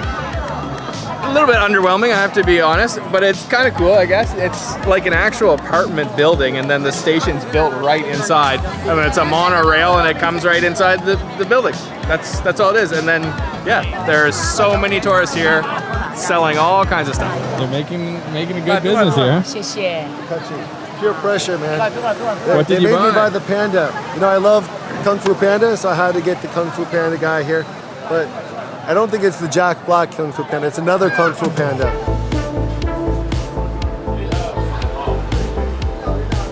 Probably the most famous food in Chongqing is hot pot, but there's another similar dish that's called chuan chuan, which we've come to have now. We just come to this spot right here. They lit up the fire. It's very similar to hot pot, but I guess the difference is it's just everything's skewered, right? Which is called chuan in Chinese, so it's like skewered. So it's like the stick meat and then like stick on vegetables and stick on everything and then and then it goes into this super spicy mala broth, and you grab everything out of the refrigerators here. Yeah, and the thing that makes it really numbing is the Sichuan peppercorns, which is called hua jiao in Chinese, and they just throw in like probably 200 little At least. numbing peppers in there. At least, so look at this that. is going to be extremely mouth tingling and like, you know, basically coming out of the dentist's office again for the third time today. Everything is skewered up on the chuans, the chuans. Grabbing some mushrooms, getting some veggies, and we gotta get some meat. And they're also famous for their black pork bacon here, right? Smoked bacon. La Ro is what they call it. La ro, okay. This one is really fun because they call it in Chinese, see you tomorrow. Yeah. And so that's because the legend has it, it will show up tomorrow Your somewhere. toilet bowl. Yes, in your toilet bowl. Today in the normal eating bowl, tomorrow, you know, it makes another appearance apparently. Cheers, Bert. Cheers. Some Chongqing beer. Chongqing beer. This is good stuff right here. All right, let's eat some chuan chuan. So this beer is 3.3% alcohol. It's a little bit on the weak side, but Chinese like their beer to be very light. It's similar to riding in a canoe because it's extremely close to water. And it's basically, it's good to go with your hot pot because it's such a strong flavor. Right. You don't want a strong beer to go with your hot pot. Yeah. So it's a good balance. It kind of gives you a break from that numbing sensation, that heat sensation. So Chongqing beer is especially very light. You ride a lot of canoes down in California? Yeah, I know. The canoes are definitely very close to water, even with Budweiser too. But this one is, if Budweiser is like 1 inch to the water, this is like 1 Quarter inch. centimeter.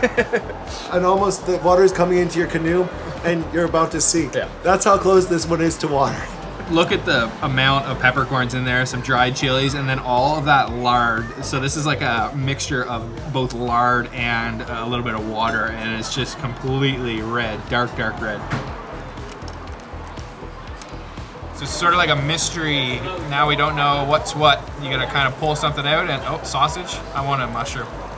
Let's see what I can find. What's that, It's another? another kind of sausage. Another sausage? Okay. Yeah. Hold It's on. a sausage rest inside that hot pot. The sauce is quite interesting too. It's literally just oil and garlic.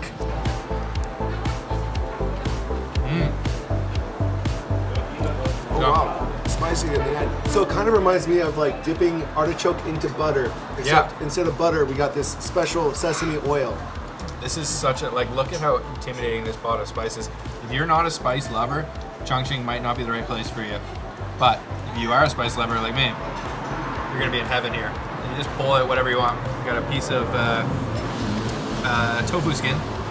Oh yeah. The sauce is interesting. It kind of cools it down because it's just oil and garlic, but it's still spicy. Yum. What a way to end our day here in Chongqing. Yeah, I mean, if you're not a spicy lover, I would say Chongqing, stay away because it's going to be a nightmare from hell for you. Especially the next day is a nightmare. Yeah. Got to be careful. And your sinuses are definitely going to Clear up. Clear up for You're sure. gonna be breathing 110%. Yeah, it's definitely mala. You can taste all that peppercorn tingling away. I love it though. That's actually delicious. Yeah, so La Ro is, I believe it's a smoky thing, but like, yeah. Oh, here we go. Okay, Found one. Oh, perfect. So it's basically just bacon, but it's like a Sichuan style bacon, black. Yeah, they've dried it, like cured it somehow. With and, some black spices on the outside. Let's try a little piece. There we go. Yum. Oh my god. Wow. It's like applewood bacon smoke. Seriously, wow, it's so smoky. Like, even though it's got covered in that flavor, you can still taste the smoke and the bacon. Incredible. Wow. It's very chewy. I love it. It kind of reminds me of Australian bacon, if you've ever had that. Like, but like not the very fatty piece of Australian bacon, but like a really I think you mean Thin. Canadian. Canadian bacon. Yes. Australian bacon is different though. But Canadian bacon's better. Oh, is it? Yeah. Okay, I mean Canadian bacon. You're gonna have to show me some Canadian bacon. You know, if I just had some maple syrup with that smoked sausage, that would probably be the best thing ever. I gotta bring you to Canada, man. I like to drink the maple syrup sometimes. Oh God. You ever do that? You're free. That's what we're raised on that. Yeah. Yeah. So you wake up in the morning and you take a sip. It's like taking your morning shot of maple syrup. Exactly. So the way that this place works is you pay per stick. I don't know, it's like 1 kwai per stick or something. Or... I think it's a bit more than that now. Maybe 10 years ago, when you were here last, it was probably 1 kwai. Now it's probably like 1.5 kwai or 2 kwai. But really good food, Yeah. really good flavor, and this one's awesome. Like this shop in particular is really good. There's a lot of chuan chuan places around the city. Some a lot more touristy than this one, but this seems like a local favorite. So we're gonna finish off our chuan chuan, and we're head back to the Hongya Cave and see it all lit up tonight. What a night! What a It's going day! to be really beautiful.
Okay, so we are watching the farmer digging these bamboo shoots. He's using this kind of big hoe, and then he's going to let me attempt it myself. So you can see right here, this is actually the bamboo shoot, which is baby bamboo.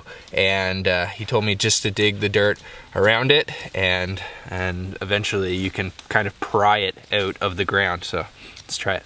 So he just mentioned that the baby bamboo shoots are at least about 2 months old, while the fully grown ones like this one here are a year or older. So let's try this.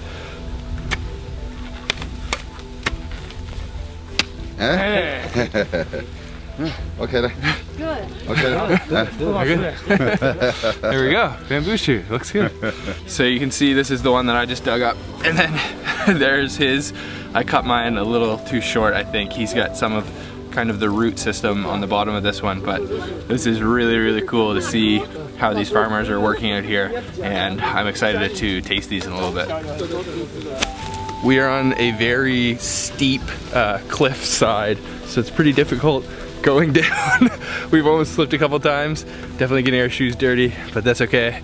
It's worth it because these bamboo shoots are gonna be delicious. So we're cutting through all these different kind of farmers' fields, and we're on this really narrow path. Who knows how old this is, but everything here is just so beautiful. We are getting really hungry though, so let's go cook up some food and eat.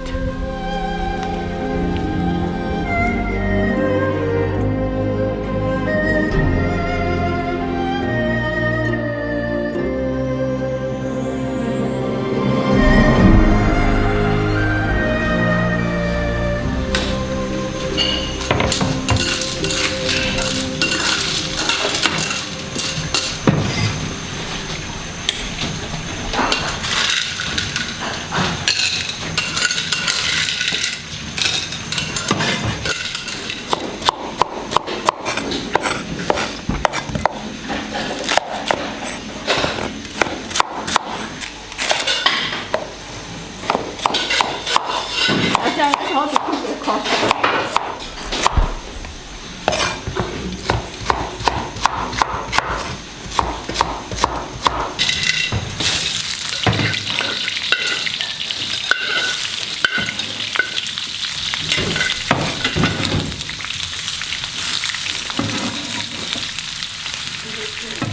Okay, the time has come to sit down and try out some of these delicious looking dishes, all fresh from the farm we just visited, and we just watched the women cook them up, and it just smells incredible. We have a Chinese countryside feast in front of us, so let me introduce all the dishes to you. First dish here is a boiled chicken served cold, I believe. Over here, we've got some pork Chinese sausage, which looks incredible. It's got a very interesting kind of white color to it, opposed to in Taiwan, it's usually red. Over here, we've got some fried beef slices, a nice, looks like a deep fried fish covered in maybe black bean sauce and some mustard greens. Over here, we've got a braised fatty pork belly. Just check that out. There's some huge chunks of fat and meat on there. This is a mountain vegetable. Looks like some small pieces of tofu in there as well. This is what I've been waiting all day to eat, and that is the bamboo shoots. So we watched the woman prepare these, and she kind of first started with the baby bamboo shoot, just kind of cleaning it, peeling it, and then washing it. After she was done that, they fried it in some oil, added some salt and soy sauce, and that was just about it. It's pretty simple, but then they let that kind of simmer away for a few minutes, and that smells and looks incredible. And then right in the middle here, we've got an interesting dish. I thought this was a tea egg at first, but in fact it's not. It is a roasted egg, roasted with mushrooms. So that looks really interesting. All of the food here looks really good, so let's dig in. Okay, let's start with the pride and joy of this food adventure we've had today, and that is the bamboo shoots. So I love these things. Let's try this out.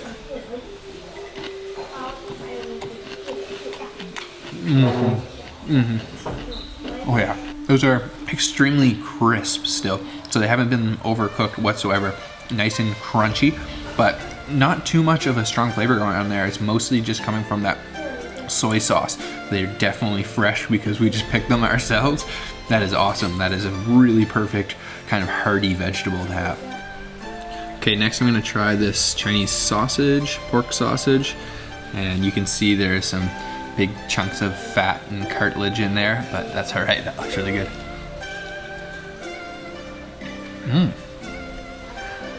Whoa.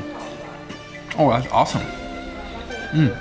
So that's not nearly as sweet as I suspected it would be, because Taiwanese sausages are always very sweet, but it's actually a little bit salty. And it kind of reminds me of some of the meats we had when we were in Europe. It's really good. It's like a very dried sausage, so it's got a little bit of a chewiness to it, but it's got a nice salty kind of natural flavor. Next up, I'll try this fried beef. That looks really awesome. Looks like it was fried in some sauce. Try that. Okay, that beef is really, really good. It's almost got like a little bit of a nuttiness to it. I can taste all kinds of those Chinese spices in there, that star anise, but it's a little bit dry, but it's still tender. Not as juicy as I'd hoped, but still really good. Let's try these chopped mountain vegetables with some small pieces of tofu in there as well. That looks awesome. Whoa. Well, that has a really interesting flavor, actually. It's almost a little bit kind of lemony and floral, I guess you could say. There is small pieces of firm tofu in there, braised tofu, but that's a really unique tasting vegetable. It almost tastes like the smell of some flowers. It's really fruity almost. Next up, let's try a piece of this super fatty looking pork belly. Just check that out. There is massive chunks of fat in there. I'm gonna go for a piece with a little bit of fat and a little bit of lean meat as well. Let's see. Oh, how about this one here? That looks really good, and that must have been braising for hours. Dripping in oil. Check that out. Okay, let's try it. Oh yeah. Okay, that fat like totally liquefies in your mouth as soon as you bite down into that. It's not chewy whatsoever. It's got almost like a creamy gelatinous to it. And the meat on the bottom, the lean meat, is nice and tender. And it's all been braised in sort of like a soy sauce saltiness, again with some of the star anise and some of those Chinese spices. It's really good. I'm gonna try one of these roasted eggs. So crack the shell on that and open it up. And this has been roasted apparently with some mushrooms, which is really interesting. You can see there is some mushrooms down on the bottom there. They're there. And let's take a big bite of that. Nice and toasty warm. Good looking egg.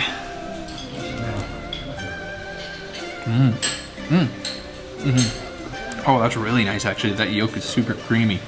That egg has a smokiness to it from that roasting. And you can't really taste any mushrooms going on in there, but it is certainly a good egg. So we finished off with our farmer feast. That was absolutely incredible. All the dishes we had were awesome. And we've actually just come down to a different part of the village to try a local specialty dessert, which is the pounded rice cake mochi. And they're preparing it in a very interesting way here. So let me show you how it's done.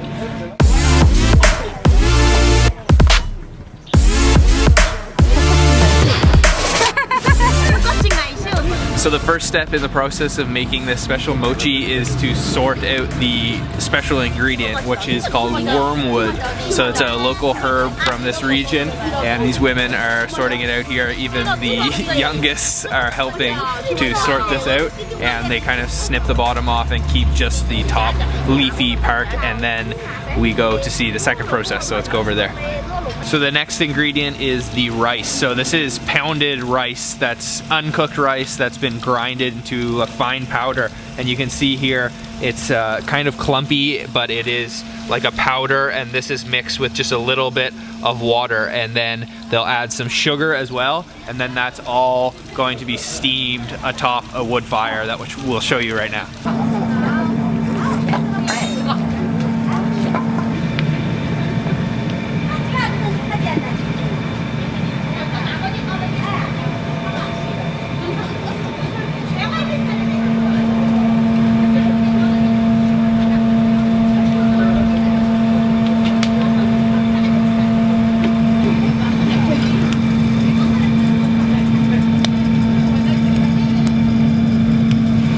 So the third and final step is to cook the pounded rice, and that's steaming on top of this wood fire. So they've got the wood here burning a really, really hot fire underneath there, and then they've got that wooden barrel on top that's filled with the rice powder or sugar mixture, and then a bowl of water underneath that, so it's steaming it, and that is just steaming away like crazy and looks incredible. This is such a cool process to see.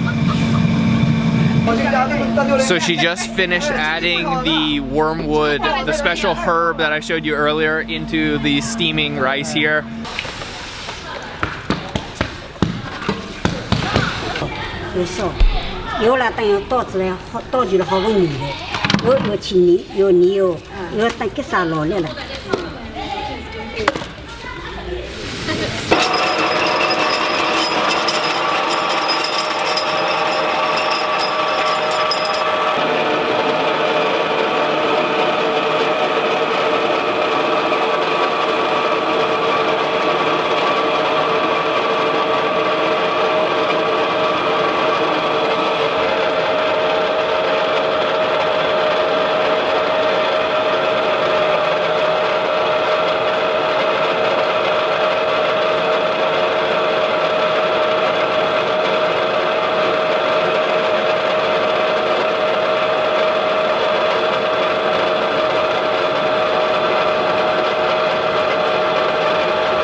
Okay, so as you just saw, the men were just pounding the mochi here. They've got this massive kind of hammer. It's got a wooden handle, a wooden top, but then a stone end.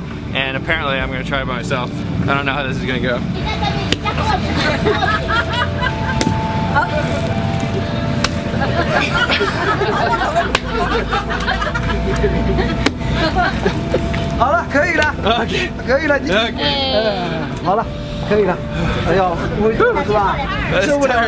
It's really heavy. That hammer's gonna be 40 to 50 pounds with that stone end. So I guess we're almost finished. He's gonna pound it a couple more times and then they're going to have the final product and we can try it out. Whew.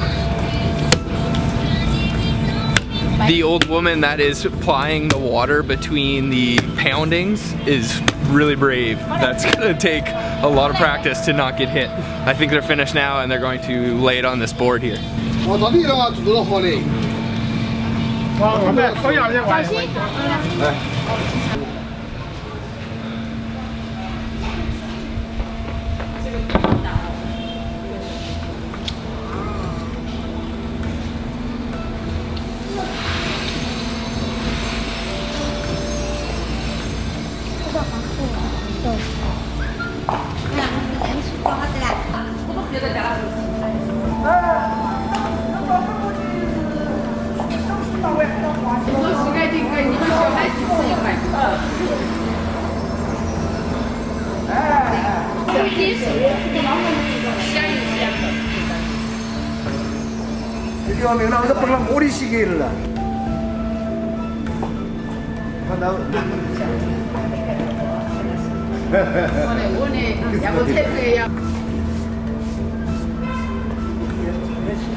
So we have the final piece of mochi, and I was a little bit wrong about the procedure.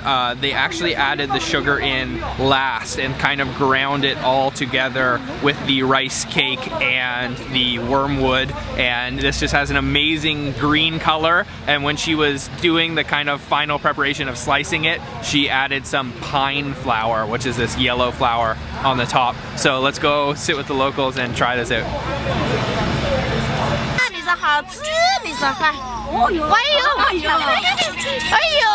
So we have the final product here and we're gonna try it out. It feels nice and warm and gooey still, so let's try it.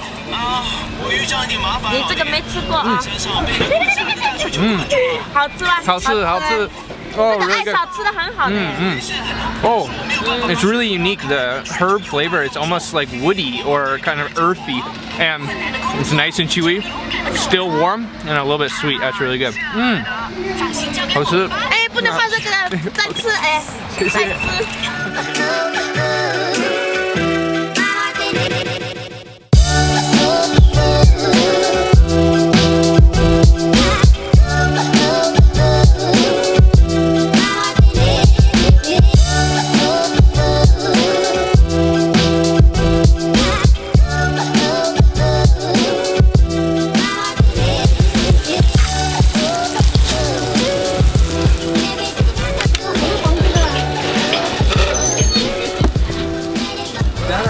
I'm not sure about it. I think it's out there.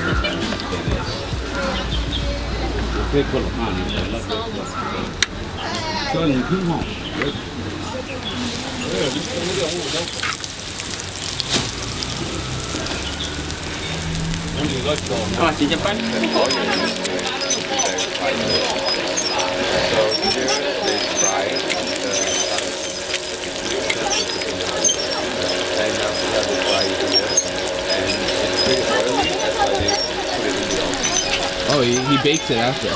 Oh, okay.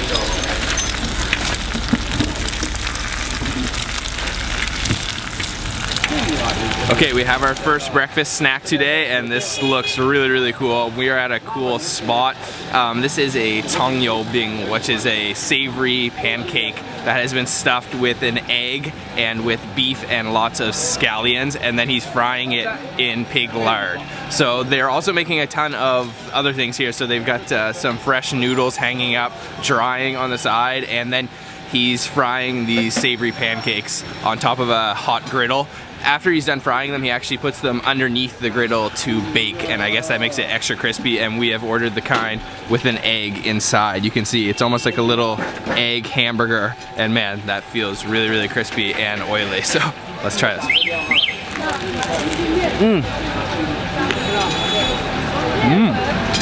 Really hot. Quite oily too, but that is ridiculously crunchy. It's almost like a cracker on the outside, and a faint flavor of the scallions, and that egg inside is nice and soft still. Definitely not overcooked. Oh man, I can't believe how crispy that is. Extremely crunchy. Yeah, he knows better.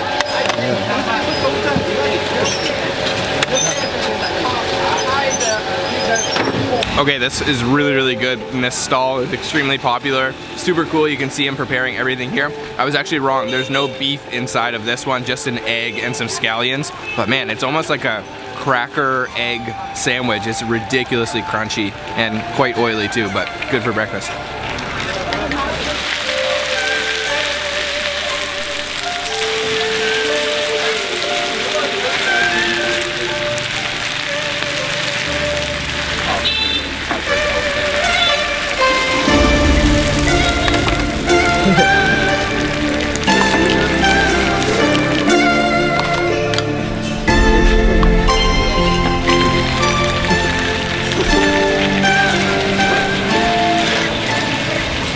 Okay, our next snack today, we're having another street side snack, and this is potentially the most famous of all in Shanghai. We have the famous Shanghai pot stickers and dumplings, the Shenzhen bao. So check those out. They are topped with some black sesame seeds, a little bit of green onions, and then we've got the pot sticker variety as well right here. And we have punctured these already to let them cool down because they looked extremely hot. So you can see super golden crispy on the bottom and just dripping with juice. So he pours down quite a bit of oil, and then he'll top it with some water to let those steam away too. So let's try these. I think these ones are just filled with pork.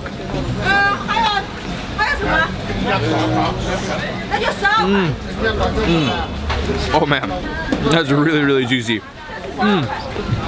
Quite salty too, and the bottom is extremely crisp, like almost like that bing we had earlier, but then the top is still nice and soft. Nice little dumpling wrapper. And let's try one of these Shenzhen bao. I think these are also just filled with the pork, and these ones are a different shape though.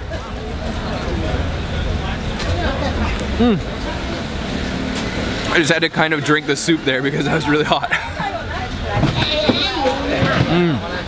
Oh, also very good.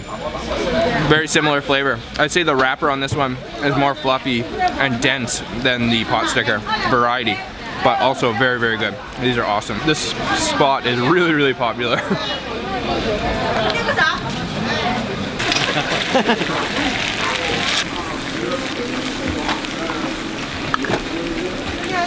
Okay, definitely a Shanghainese specialty. The iconic pot stickers and bao. Those were awesome. Super juicy. Make sure you are careful when you're eating them so you don't burn yourself. Let's keep going and find some more food.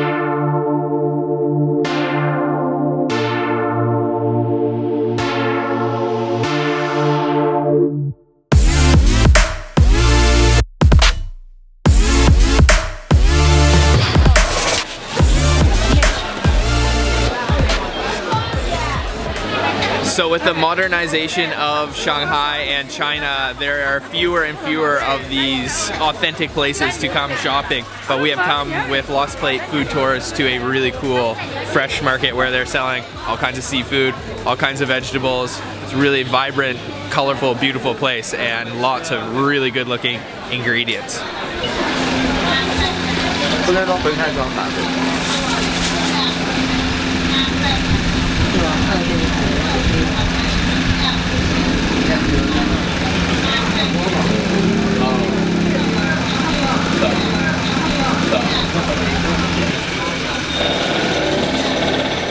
At our next spot, and we have a xiaobing, which is this baked bun topped with a bunch of sesame seeds, and we have got the sweet kind. So this should be filled with a lot of kind of melted sugar. So I'm actually just gonna tear into this and show you guys inside. Oh yeah, you can see some gooey sugar on the insides there. Let's just take a big bite, try it.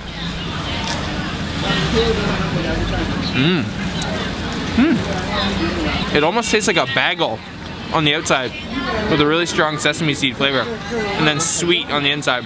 Very, very sweet, lots of sugar, and it's kind of caramelized inside. That's good.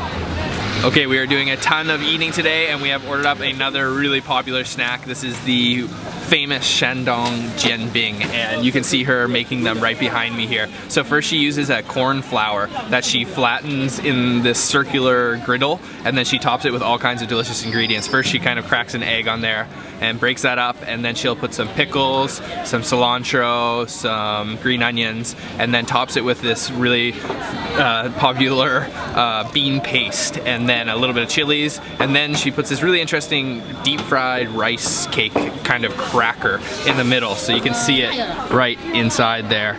And actually, this is such a popular dish, but I've never had this before, so this is gonna be my first time, and I've been advised to try from the bottom where all the sauce is, so let's try it down here.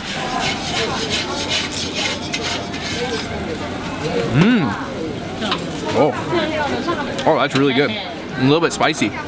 The corn flour wrapper, it's almost like a tortilla. It's really soft and kind of got an elasticity to it, but then there's a nice crunch in the middle from that cracker. Some cilantro flavor in there, and then that bean is almost like a little bit sweet, that bean paste. Oh, that's really, really good. I might just fold this in half and take one more bite from the middle. Oh, that's really good. Super satisfying. All right, this is the perfect little breakfast snack, and we have been doing a lot of snacking today. This one might be one of my favorites, and you can get all kinds of different things too. We saw some people actually ordering like a Chinese sausage, a little hot dog on top of it. So this is really good. Make sure you try this if you're ever in Shanghai or anywhere in China really. So let's keep going. I think we've got something else to show you today.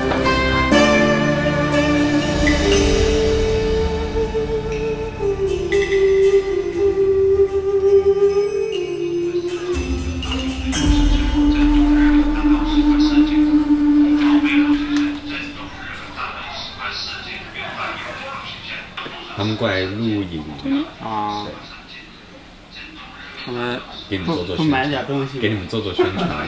So we've come to a very interesting shop with lots of really unique ingredients lining the sides of the shop, and we're gonna try a liquor that has been, I guess you could say, like steeped with some ingredients, this being one of them.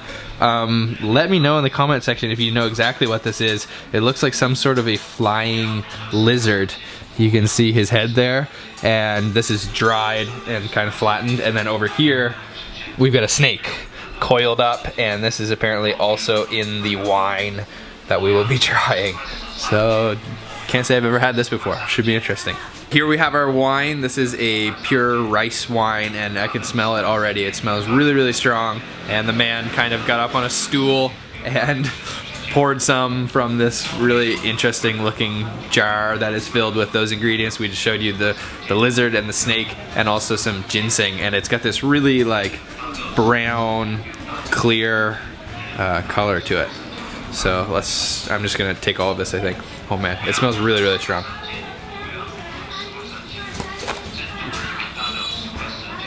Oh, it's actually not as strong as I thought. It's sweet. I almost dropped the cup though. But wow, it's really kind of earthy, I guess you could say. Sweet.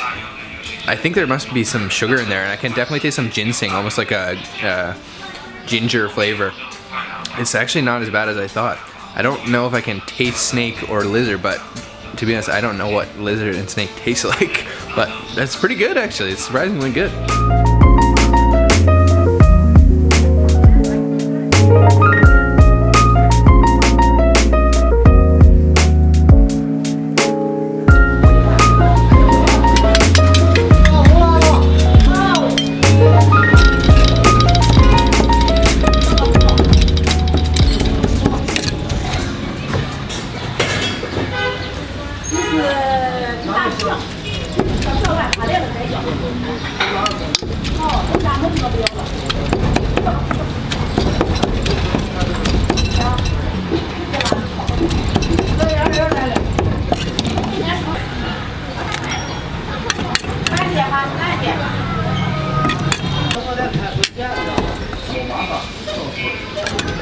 The time has come to try the famous Xi'an Rojiamo, or Chinese hamburger, and just check this thing out here. This is a thing of beauty. So the ingredients are quite simple. There is some stewed beef, and this version contains some green peppers that have sort of been mixed with some chili, and then it's all contained within this beautiful looking bread that has been toasted to a crisp. Check that out. That is gorgeous looking, and I can tell already that that beef is going to be super juicy. So let's dig into this guy right now.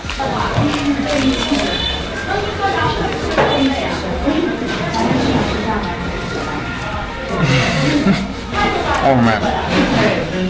That beef inside is ridiculously juicy, and I can't even describe that as tender because that is worlds beyond tender. That is ridiculously juicy, and then those green peppers give it a nice kind of fresh crunch in there as well. It is a little bit spicy, and he drizzled the whole thing in some of that beef oil, so it's kind of saturated the bread. The bread is nice and toasty, crisp on the outside too. But man, it is all about that stewed beef. I think it's stewed in all kinds of different Chinese ingredients. Definitely some star anise that can almost taste like a little bit of licoricey flavor going on in there. That is, yeah, the perfect Chinese hamburger. Let's try another bite here.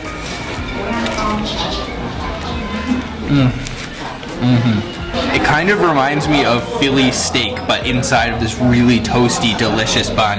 Check this out, guys. That is beautiful. Absolutely packed full of super juicy, super tender beef. Okay, finished off with our Rojiamo. That was absolutely wonderful. Perfect way to start the day. And now we are heading to another restaurant to have pao mo. Okay, we are sitting down in the restaurant now to have pao mo. And if you ever come to a pao mo restaurant, you might be wondering what you should do when you are served this. So I am here to tell you and teach you what to do. So this is the bread, the mo.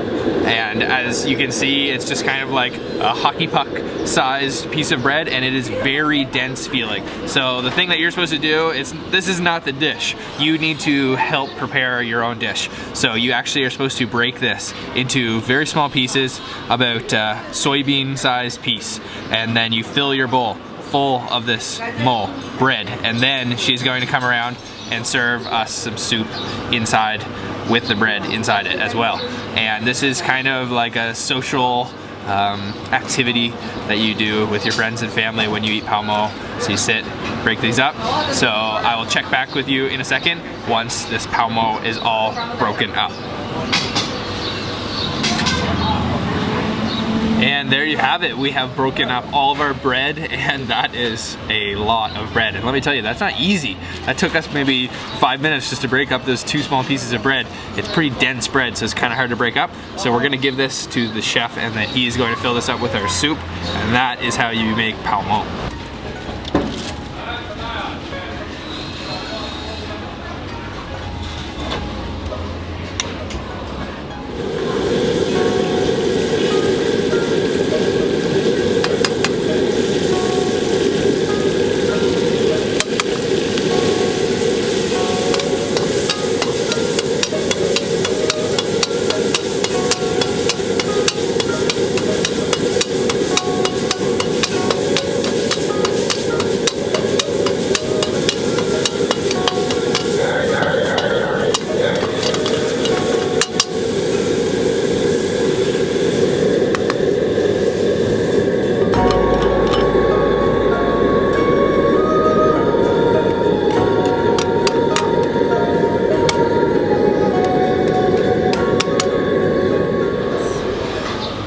Okay, so as you just saw, the chef prepared the final steps, much more complex than our step of making the pao mo. And there is actually so many ingredients in here, it really surprised me. So let me just walk you through this beautiful looking bowl. This is absolutely gorgeous. So there is a ton of ingredients in here. Of course, you can see right down here, there is our pieces of bread.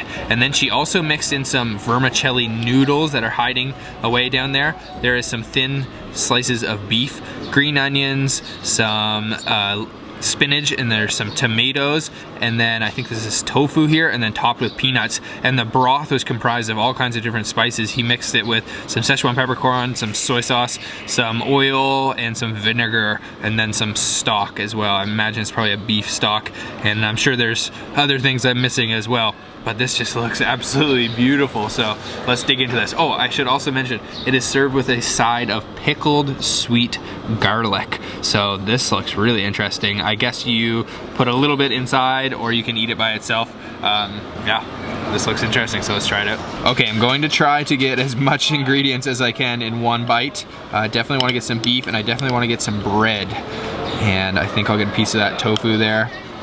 Okay. This is hearty looking, and you can see those noodles underneath there.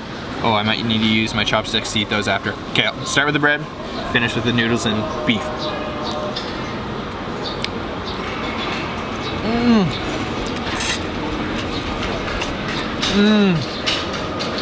Oh, that broth is extremely flavorful. The first thing I tasted there was the vinegar, the acidity from that vinegar. That tastes amazing. That bread, it's still retaining its kind of firmness. It's still dense, but it has done a really amazing job at soaking that up, but not soggy whatsoever. So I think it's definitely key that they use the right type of bread to make this dish. Let's try another bite here.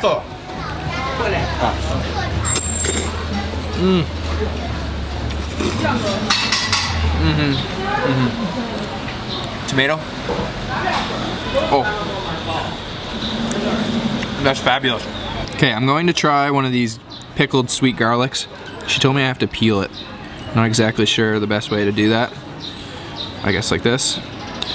And peel that outside layer off. And then I'll throw that right inside my soup. Maybe break it up a little bit if I can. Oh, it might be too hard. Okay, I'm just gonna have to eat it. Whole clove of garlic with some broth, peanut, and some bread. Let's try that.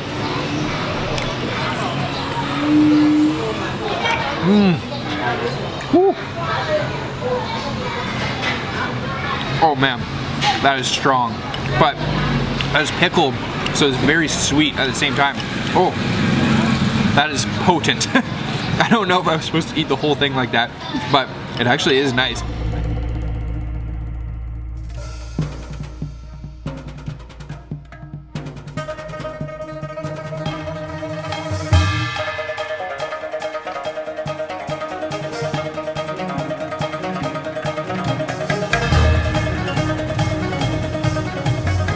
Okay, so we are just exploring the 3 pits which house all the different terracotta warriors. There's horses, generals, all the warriors, and some chariots, all kinds of cool things, and it is really, really interesting here. There's a lot of history and there's a lot of information too. You can also hire a guide or get an audio guide, but we just decided to go with the signs, and I think that was enough.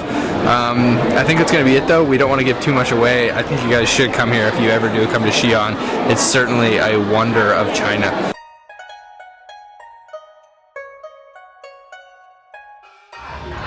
Alright, we had a really great afternoon at the Terracotta Warriors Museum. I definitely recommend you gotta check that out if you ever come to Xi'an. It is one of the most famous things to see here. And we are starving, so we have come to our favorite little spot we've eaten at a couple times here in Xi'an, and this is for biang biang mian.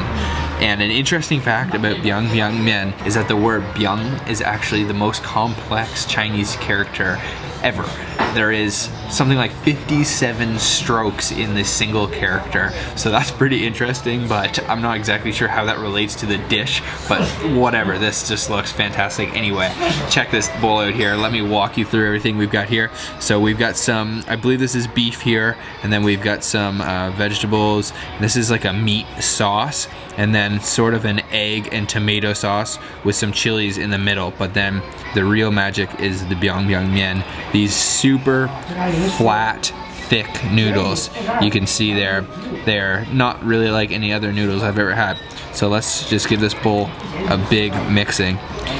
Okay, almost finished mixing up our biang biang mian, and these just smell incredible. Check those out. Those noodles look wonderful. So I'm just going to grab some with some egg. Oh yeah, some meat. Throw that on top here. And let's take a big bite.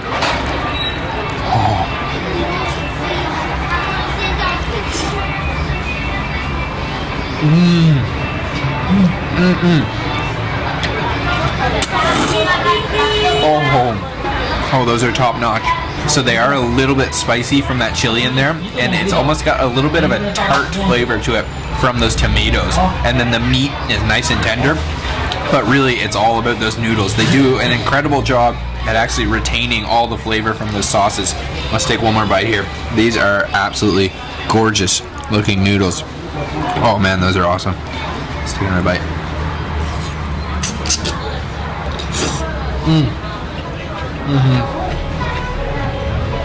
Oh,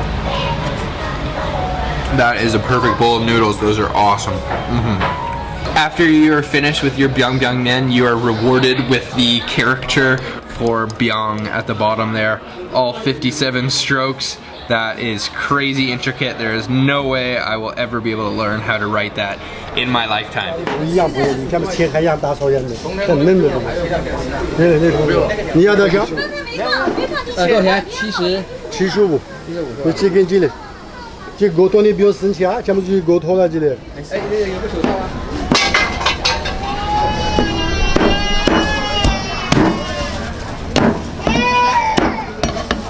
我烤全羊明天不来啊。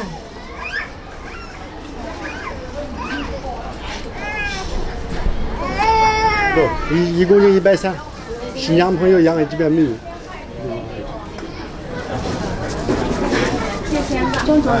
今天吃也可以，要鸡酱。但是拿不了子。啊，老板，没事。Hi, George. We stopped at our first stall today for some roast lamb. I just couldn't pass up. This is honestly meat heaven here at this market. So this is a roast lamb in the Xinjiang province style. So as you can see here, we've got a box. We bought $40 worth, 40 yuan worth. This just looks absolutely incredible. It is rubbed in some spices of some sort, probably some turmeric, and then served with some onions over here, you can see, and then some spices down here. I'm guessing it's probably a mixture of some Szechuan peppercorns and some other spices. So let me take this piece here, dip it in a little bit of spice. Let's try that.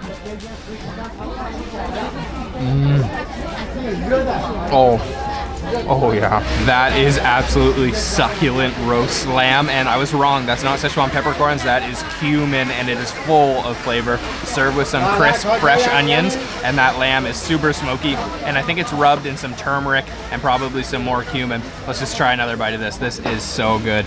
This is meat heaven. Oh man. Oh man. That is so juicy and delicious. Let me show you how to assemble the perfect bite of roast lamb. Grab some skin here, rub it in a little bit of cumin, some onions, of course, and then get a piece of meat. Oh man. Oh, that skin is nice and crispy. Oh man, super smoky too. Wow.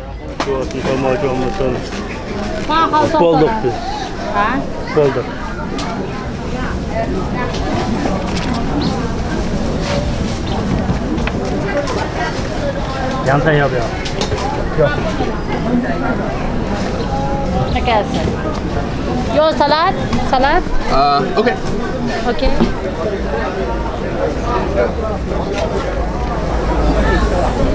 肉吗？这里？羊肉还是鸡肉的？羊肉。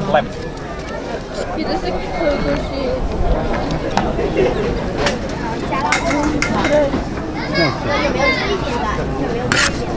热的刚好。对。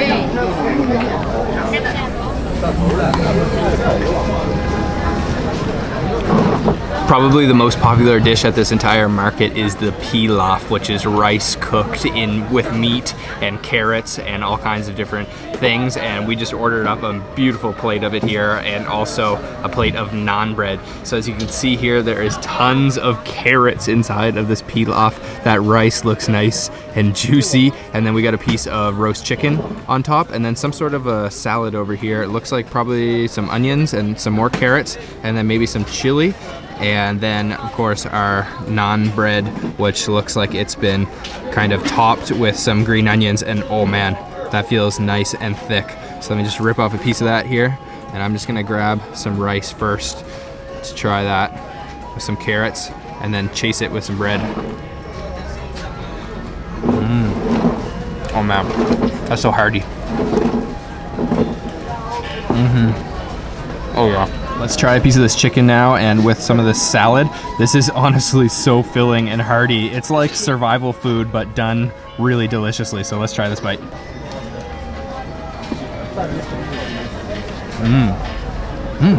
Oh, there's actually some noodles in there. A little bit of vinegar. I think that salad's a little pickled, and some chilies in there as well. Gives it a nice little spice. And again, you gotta chase that with some of this bread. Let's tear a piece of this off. This bread is a little bit dry and very thick, but goes nicely with the pilaf. Oh man, I love this style of food.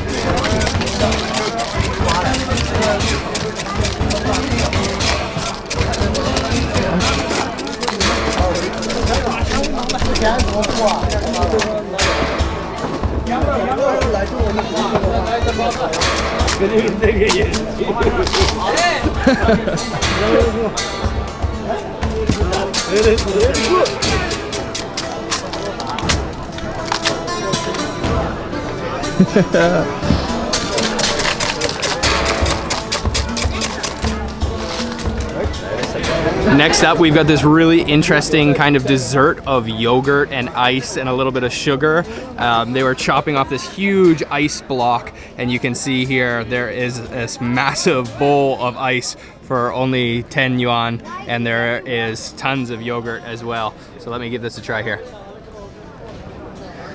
Oh, yum. Oh, super, super sour and super refreshing. Not too sweet at all, but that yogurt is where all that flavor is coming from. Super velvety smooth and nice and sour. Oh man, that's delicious.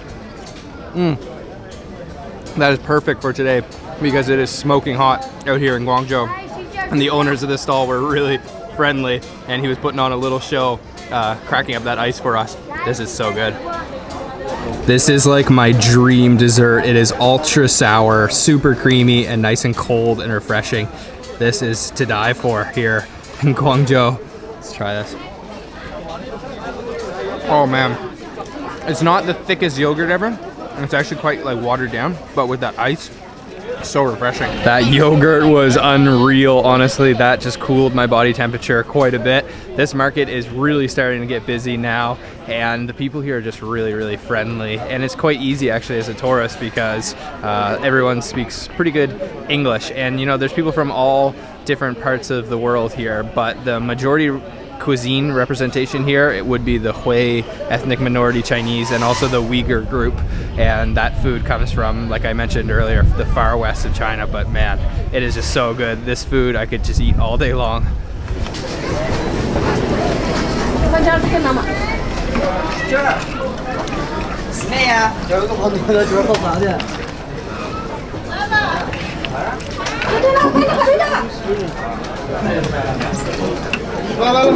Next food today, and I'm not exactly sure what the name of this dish is, but it's basically like a stew, a halal stew full of tons of ingredients. So let me try to identify everything. So we've got some pieces of lamb, maybe rib there. It looks like we've got some noodles. There is a few different types of these fungus, so one brown one like that, another one like this. Looks like some radish, some cilantro. There is chili in that broth. There is peppers here. This is liang fan, which is like a jelly, and I'm definitely missing some things. There's carrots. Yeah, wow, this is just quite a crazy, hearty looking stew. So let me kind of mix this around here, and I'm just gonna try whatever I get in my chopsticks. I got all kinds of different things in that bite. I definitely tasted some of that radish, some fungus, and some of those noodles, and that is quite a spicy and salty broth. So many hearty ingredients in here. Once again, this is just one of those foods that's almost like a delicious survival food. Oh look, there's even a meatball in here. Let's try that with some of the spicy broth.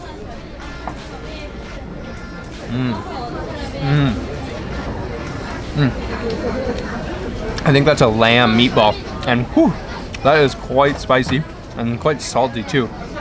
It's not my favorite. This is quite a unique dish. There's all kinds of different textures and flavors going on in there, but it is very salty, like too salty. It's kind of hard to eat, especially on a hot day like today. I like the textures and I like the spiciness, but too salty for me. So our first stop here in Chengdu this evening for dinner, right before it gets dark, is at one of Chengdu's iconic fly restaurants. This one's called Chen Shi Yang Fen, and a fly restaurant is called that because of the prevalence of flies. So maybe the cleanliness isn't top notch, but they're caring more about the flavors than the hygiene. It's November now, so I think it's a little bit too cold for the flies. This is a place you could say you can enjoy it today and maybe regret it a little bit tomorrow morning.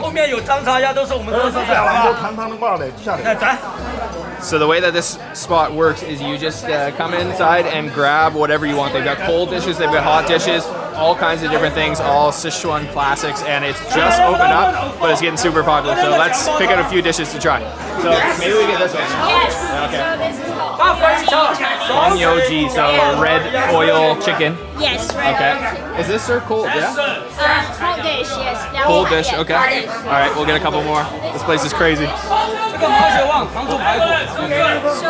this is Hangzhou Paigu, so okay. Pork ribs, yeah? Yeah, Sweet and sour pork yes, ribs. yes. Okay, this one's hot. Okay. And then let's go back for some more. Yes. What are these ones over here? This is Liang Fan? Liang Fan, yes. Okay, so mung bean jelly, yeah? Yeah. How do you eat it though? You eat it with our other dishes? Or? Yeah, with other dishes, but they put lots of sauce in it.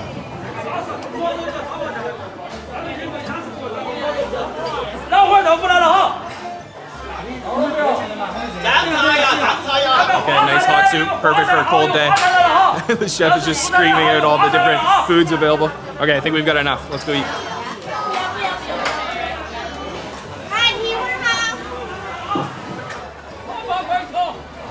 This place is fast and furious. There are carts going by with the different foods that they're serving, and they just opened, so it's not even busy yet. It'll get a lot busier than this later.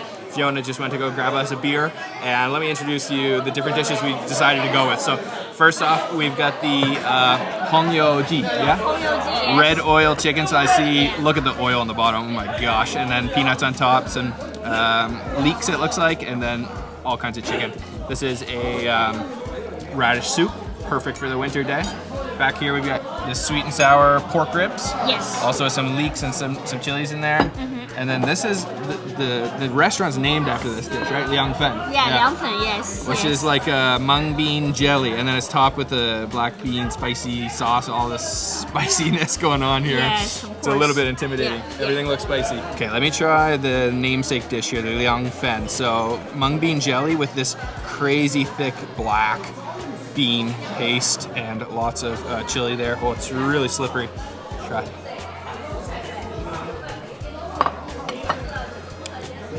Wow. That is so full of flavor, that sauce on top. It's black beans, but it's mixed in with the chili and the quintessential Sichuan peppercorns, the mala, the one that really gives you the tingling. Quite salty too. And the jelly is like, it's like Jello. It's like a thicker Jello, a little bit more dense than a regular Jello. Yum. Oh, and what's this? So this is called Wow. Tian Shaobai in Chinese. It's steamed pork. Steamed pork with Yeah. sugar on top. Yeah, with sugar Tian, on top. Tian like sweet. Tian Yeah? sweet, Okay. yes. Shao is to cook, yes. I have never seen this dish before. Tian Shaobai, yes. So it's on top of rice, tons of sugar on top, Yes. sesame seeds. Wow, I've never seen this one before. Cool. All right. It's their specialty. Oh yeah? Okay. So we got this daikon radish soup. A little bit salty. Yum. Let's try one of the daikon. Melts in your mouth. Super soft and completely soaked with the soup. It's perfect for a cold day. It's not too Yes. cold today though. Never seen this before, so thin slices of pork belly with sugar and then glutinous rice on the bottom. That looks super, super interesting. I've never seen this dish. I've never even heard of this dish, to be honest. Let's try.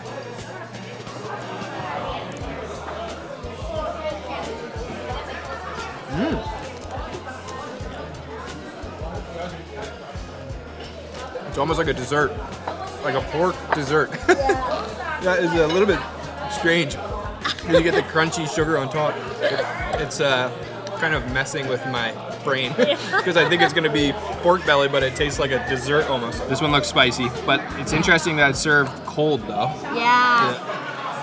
Cold normally is balanced with beer or Chinese liquor, baijiu, you know. Yes. Oh, no baijiu today. Chinese liquor, no baijiu today. Beer is okay, but no baijiu. Yeah. Ganbai. Yum. It's not too spicy. It's served cold, which I feel like a lot of foreigners might be thrown off of when they come to China. Some of the meat dishes are served cold. Yes. Because it's true. not common in many places, but here it is. Here is. Yeah. Cheers. Cheers. Cheers. So this one is definitely a little bit more well known to foreigners, I'd say, the sweet and sour Yes. pork ribs. Yes. Everybody loves this one. Nothing to not like about it. Yum. I love the sauce. It's quite sweet.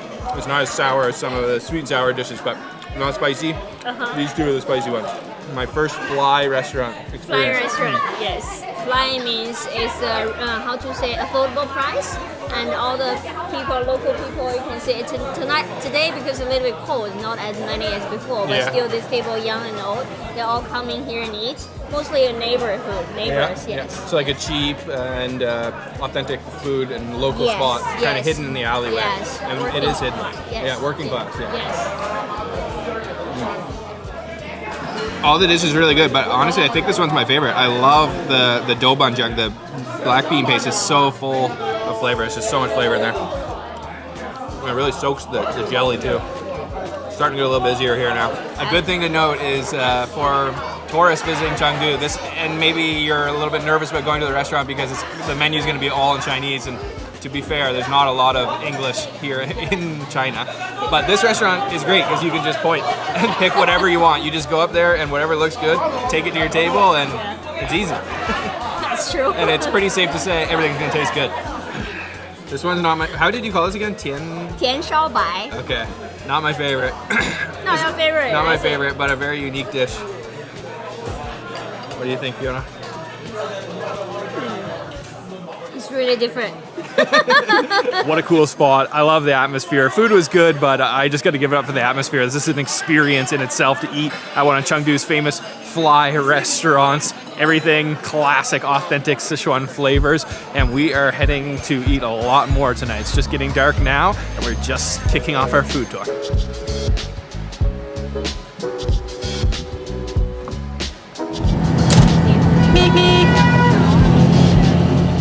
So on Lost Plate's Chengdu food tour, you actually get to ride around in a tuk-tuk. We have arrived, that was a lot of fun, and we've come for dumplings.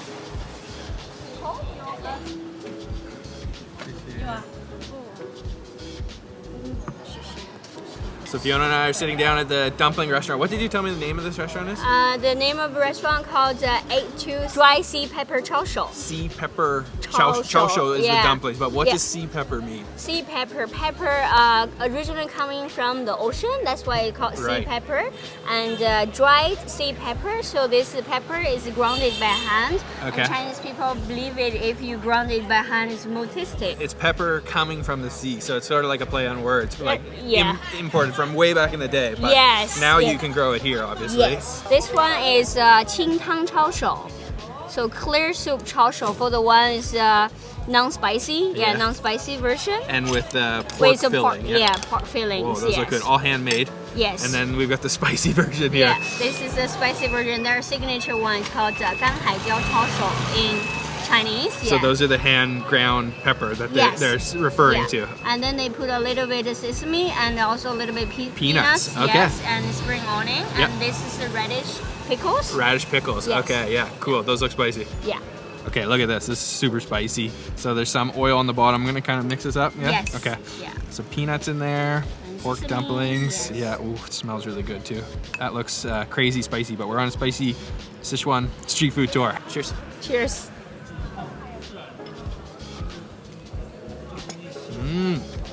Yum. Nice juicy dumpling. A little crunchy peanuts there too. Yum, that's good. That's really spicy for you? I see. I'd say that's like a 6 out of 10 spicy. I think for Chengdu that's like a 2 out of 10. Radish pickle. Yeah, 萝卜. try that. 咸菜, yeah, radish pickle, yeah. A little bit sweet, actually. Yum. Yeah, sweet and spicy. Spicy too, Yeah, like most things here. true. All right, and we'll try the 清汤抄手, yeah, clear soup 抄手, yes. clear soup. Yeah, in dumplings. this, you know, a little bit drizzling day with this hot soup will be helping your stomach, Oh I yeah, think. perfect. All right, let's try this one out.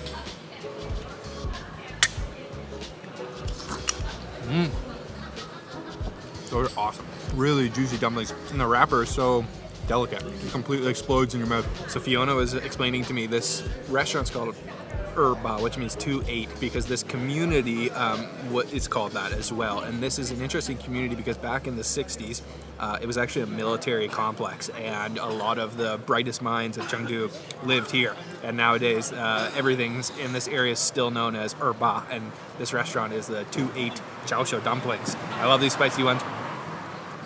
But they've got a kick. Well, I'm trying the spicy version. One bite.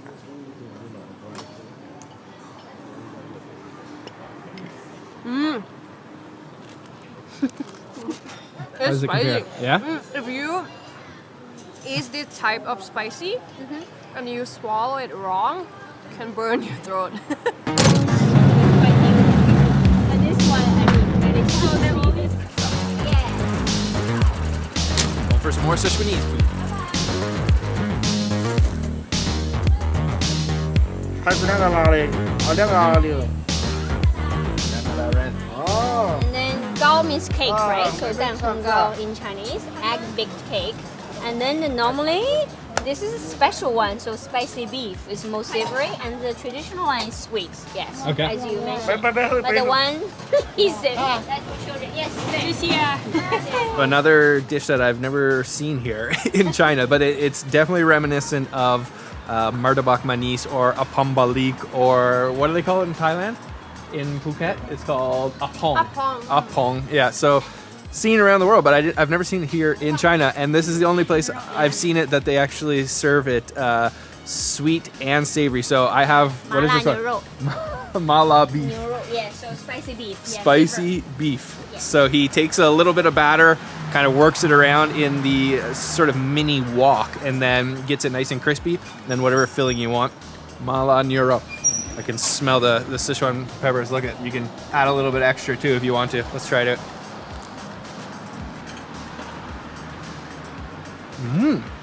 Look at that. That's really mala. Numbing right off the bat. How chip. Delicious. It's just like I was saying, like apong or martabak manis, like a thin one. So it's got a little crispy layer, but totally different. It's filled with Sichuan peppercorns and chili and beef. That's another one? Yeah, the same one. Yeah. Okay. Yeah. No, that's one for Ming. veggie? I want a sweet one. Okay. 芝麻白糖. So they have the peanut butter, sesame, a little bit of white sugar. 芝麻白糖, yeah, sweet version. But the one his favorite. He said, what's his favorite? His favorite 红豆芝士, red bean cheese. Red bean and cheese. Yes. Interesting. Yes. Okay, let's try this one. So this one's peanut butter, you can see inside, with some sesame. Oh, it's just steaming hot. Sesame, sugar, peanut butter, sweet version.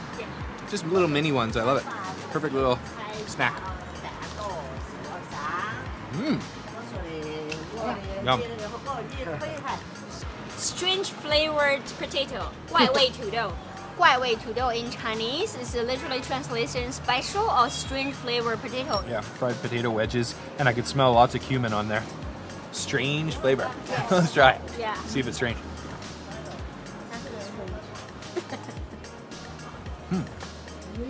That is a little strange. Really? Well, it's sweet, but it's like cumin and sweet and a little bit kind of sour from the vinegar.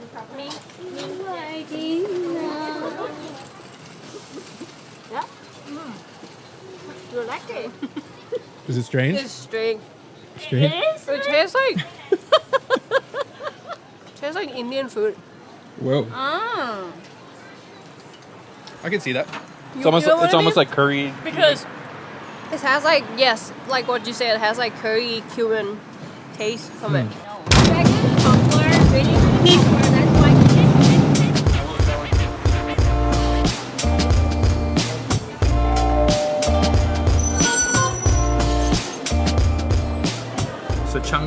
is literally noodle heaven. There are so many different types of noodles here, and we've got two very famous types of noodles. The first one is tian shui mian, which is the sweet water noodle, which is just the name they give that sauce. And you can see this beautiful, beautiful thick noodle. So all kinds of stuff in there. There's peanuts, there's chili, there's MSG, a little bit of sugar. Oh, the sesame sauce as well. Yeah, that's important, the sesame sauce. Just give those a really good coating. And then over here we've got the dandan mian, which is probably the most famous dish in all of Sichuan, would you say? Yes. Yeah? All of the Sichuan noodles, dandan mian. Dandan means the steak, bamboo steak. They used to carry it with the bucket. Oh, right. They're selling the around. one on their shoulder. Yeah, on the okay, that's the dandan. Yeah, okay. that's the dandan, yes. So this is just like a simple noodle with a little bit of meat and a lot of chili. You can see that's doubanjiang on the bottom there, right? Doubanjiang, chili, chili, and a little bit of pork. And a little bit of pork, some green onions, Okay, but I gotta try the sweet water noodles first. I can smell all that sesame. Look at that noodle. It's a thick noodle. Let's try.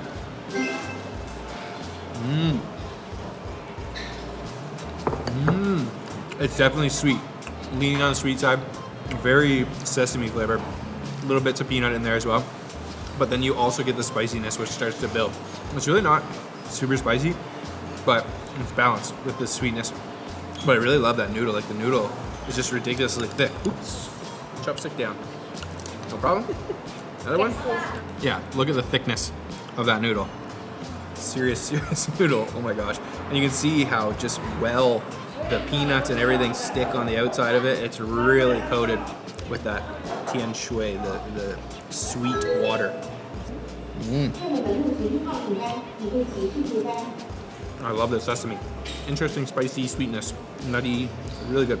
Let's try the dandan mian next. This is a much thinner noodle, but like we were just saying, this is iconic dish of Chengdu. Definitely the most famous noodle and one of the most famous dishes of them all. Let's try that.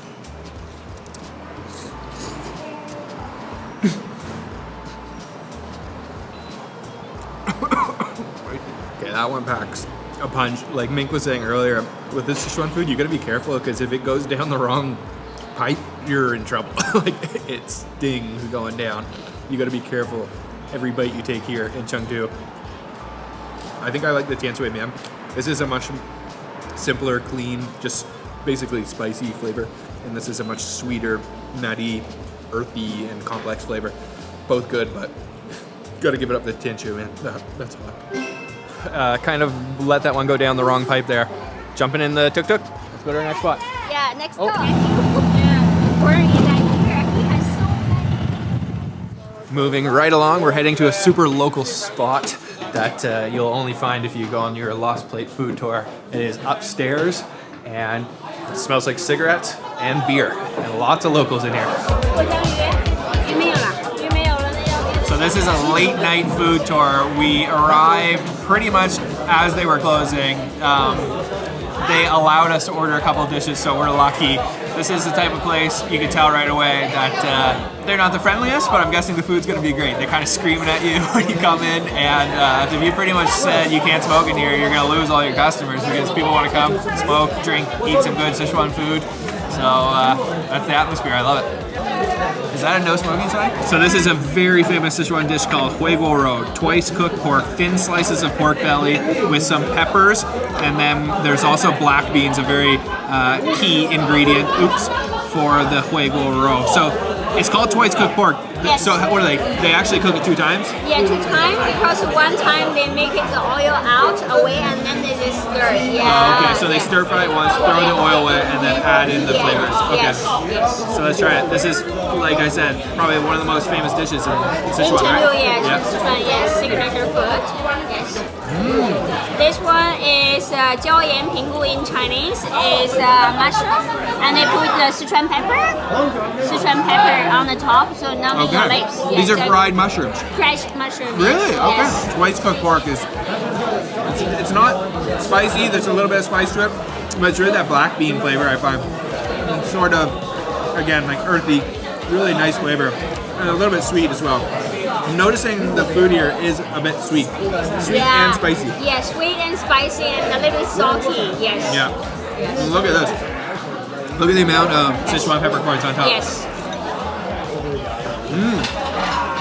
And what do we have here?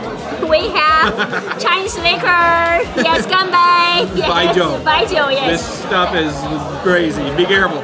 We order the young version. The young version, only Yes. 40%. Yes. Cheers. Cheers, yes.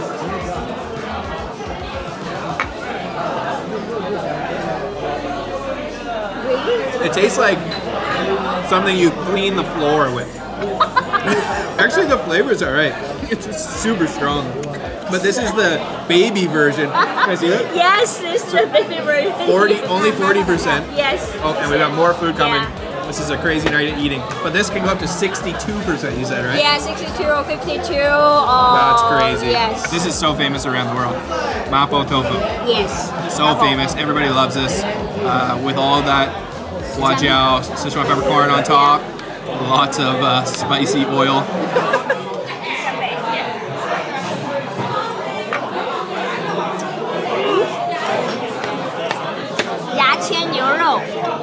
What's this one? So beef, yes. Beef? Oh my gosh, and there's more food coming. That's about it.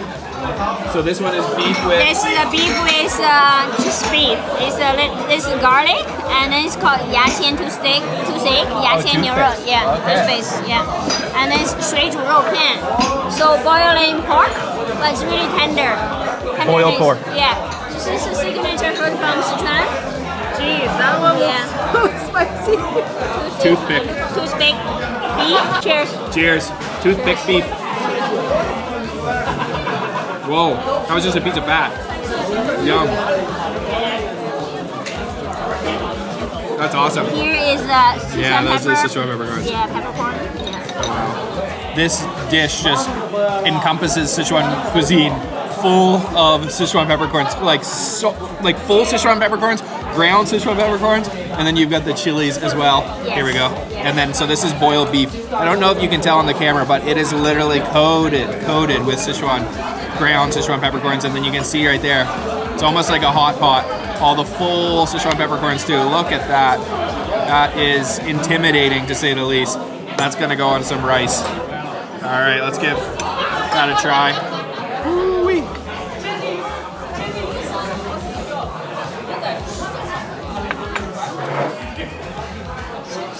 Incredibly tender pork. If you've never had Sichuan peppercorns, there's nothing like it. There's no other thing in the world that is like Sichuan peppercorn. The numbing sensation, that is crazy. It's numbing. So it's almost like you went to the dentist and got a shot in your tongue. But at the same time, it's almost like floral and sour, like lemony almost. That's crazy spicy, man. Mink, you gotta try that. No. Okay, gotta try out the mapo tofu, famous dish, where it comes from here in Sichuan. All around the world you can find this, but this is where it comes from, so you guys try it here. Yum. You can feel the quality of the tofu. It's very good. Silky smooth, but at the same time, it's sort of like loosely held together. You can tell it's like a homemade tofu. Yum. Not nearly as crazy as that one. That's wow. Yeah. Wow. My mouth and my lips are just tingling like crazy. Like I said, there's nothing like Sichuan peppercorn. If you've never tasted it, then you've never tasted anything like it, because I have yet to find anything in this world that creates that same sensation of complete numbness, tingling, at the same time floral, delicious kind of lemon flavor. It's crazy. It's amazing, and it's a key ingredient in pretty much everything here in Sichuan. You know what a sign of a good restaurant is when the workers are finished for the day, they eat at their own restaurant. All these girls here are eating their own food, so you know it's good because of that.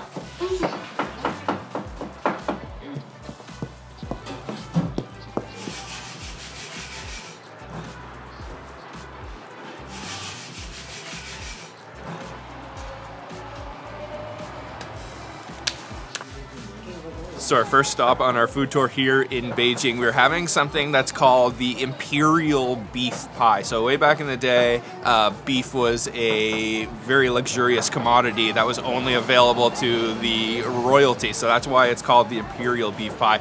Of course, nowadays everybody can enjoy it. So it's a dough that's stuffed with beef and leeks and some spice mixture, onions, and then it's pan fried and steamed. And this is the final result here.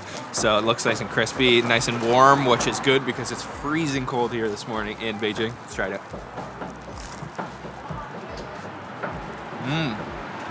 You could taste the Sichuan peppercorns right away. It actually reminds me of the guokui that we tried in Chengdu. It's very similar actually, but I wouldn't say that there's as much Sichuan peppercorns in here. It's not as spicy, nice and crispy, and I love the onions in there as well. They're really flaky. So Beijing is not particularly known for having the most famous cuisine, definitely not. So you can see some similarities between the other provinces in China. Like I said, it's got the Sichuan peppercorns. It's very similar to the guokui that we tried. The style in which they make it is a little bit different. They wrap it up a little bit differently, and I wouldn't say it's as spicy or as full of flavor as the ones we tried in Sichuan, but still popular with the locals and really good. I love the onions in there and the leeks. It's funny because I've traveled to many cities in China over the years, but this is my first time here in the capital city of the People's Republic of China, Beijing.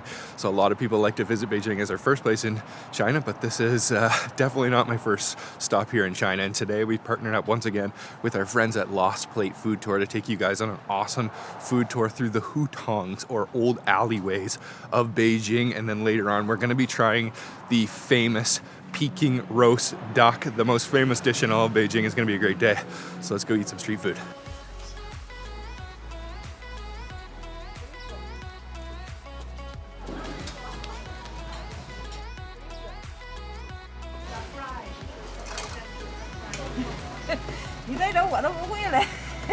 So we just popped into this little shop here in the hutongs of Beijing, and this is a really cool local spot for breakfast, and we've ordered up a ton of different things, different savory and sweet things. And the first we've got over here, they call it tofu brains, but there's no brains in it. It's just because of the texture. So it's a very soft tofu with a soybean sauce, and then also some mushrooms in there. And then in the middle we've got a pan-fried leek cake. Back here we've got a selection of different baozi. These are always one of my favorite dishes to have in China. So we've got fennel, carrot, beef, and then over here we've got some sweet stuff. So it's sort of like a Chinese cinnamon roll, you could call it, steamed. And then another bao, but this one is with a red bean inside. And then this is something interesting I've never tried. We'll save this for last. This is a brown sugar pound cake of sorts. So she actually takes two different types of dough, one with the brown sugar and then one regular, and then flattens them together and then fries them up in the hot oil. But let me try the tofu brains first. Don't be alarmed by the name. Like I said, there's no brains in it. I think it's vegetarian, yeah? Yum. That's got a beautiful flavor. Really soft tofu too. I love it. I can't say it's got the texture of brains. It's got the texture of tofu, but still a good name, I guess. Very salty. The food here in Beijing tends to be a little bit saltier, I find. But yeah, that's really good. So this is actually leeks with egg. So you can see, yeah, almost like a scrambled eggs. Let's try that out. That's really good. All the leeks are really soft from being cooked, and then the egg has kind of soaked up all the juice from those leeks as well. And it's not crispy, it's still doughy, soft, but it's sort of like a baked bread. Oh, I love that actually. Yeah, so you can see they're almost shaped differently. Like this one's the meat one, the beef one. It's shaped a little bit differently. You can see this one's got the fennel. It's sort of sticking at the side. I'll try the fennel one. Let me rip this open for you here. Oh wow, look at that. They really stuffed it full of fennel. Oh my gosh, that is packed full.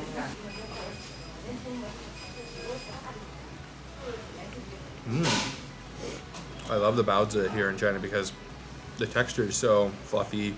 It's like a cloud, it's like biting into a pillow. It's super fluffy from being steamed, totally different than a regular bread if you've never had this steamed bread. And I don't think I've ever had this one with the fennel inside. It's got a really nice kind of earthy flavor to it. all vegetarian. Very good. So we're on to the sweet foods now. This is the red bean bao. It's super hot, fresh, and wow, look at that.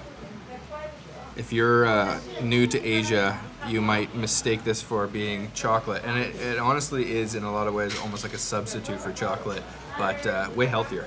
Red bean. And you can see this is really smooth. Sometimes you can actually see the beans, but this one's really mashed and smooth texture. Let's try it out.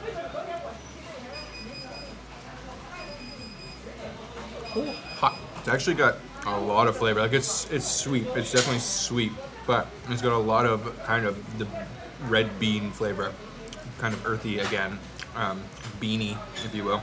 But I just love the texture of the bun, the steam bun. So good, and it's a perfect little breakfast food. Nice and hot for a cold day. Yum. So this is the steamed Chinese cinnamon roll with brown sugar as well, and look at like all the different layers there. It's actually very similar to like a cinnamon roll in Canada, but the difference is steamed and not baked like we would do in Canada, and it's not topped with a ton of icing sugar.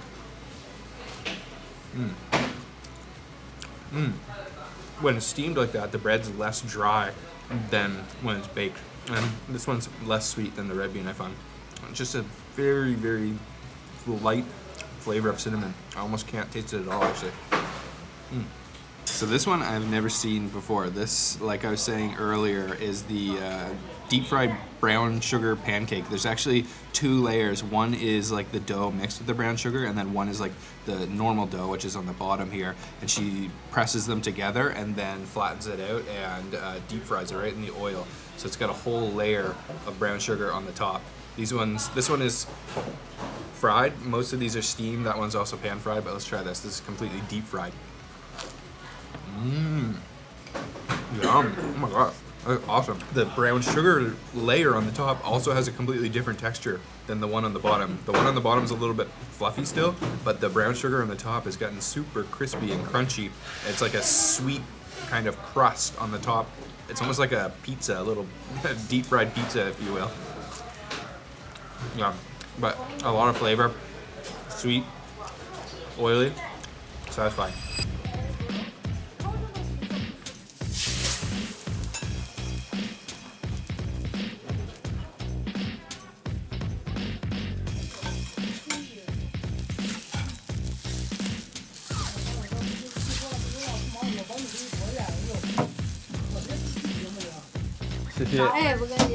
So just across the street from the last shop that we just had all those breakfast items, we've come to this little kind of kiosk here, and we ordered up something called Kao Long Mian, which is, it translates to noodle dish, but it's not, it doesn't look like a noodle dish. So it's actually it is actually like a buckwheat noodle, but it's like one huge noodle that she puts on the frying pan, fries it up, flips it over, puts some sauce on it. You can get it with chili. She also, of course, cracks an egg on it, and there's some onions, some cilantro, lots of different things in there. Steaming hot. Reminds me of another dish called danbing, but it's a little bit different because it's a buckwheat noodle, I guess you could call it.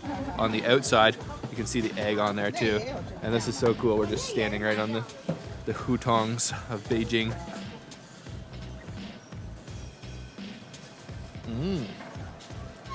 I see why they call it a noodle now, because it's got the texture of a noodle. It's chewy, but it's eggy at the same time. The sauce that she put on, it's a little bit sweet and a little bit spicy too.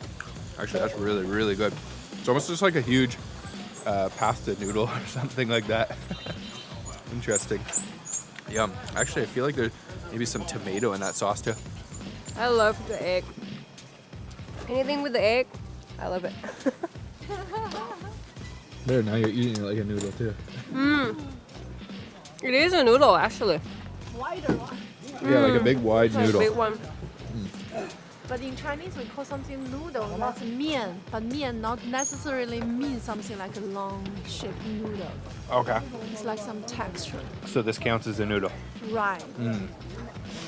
You like it? Coffee section, dessert section.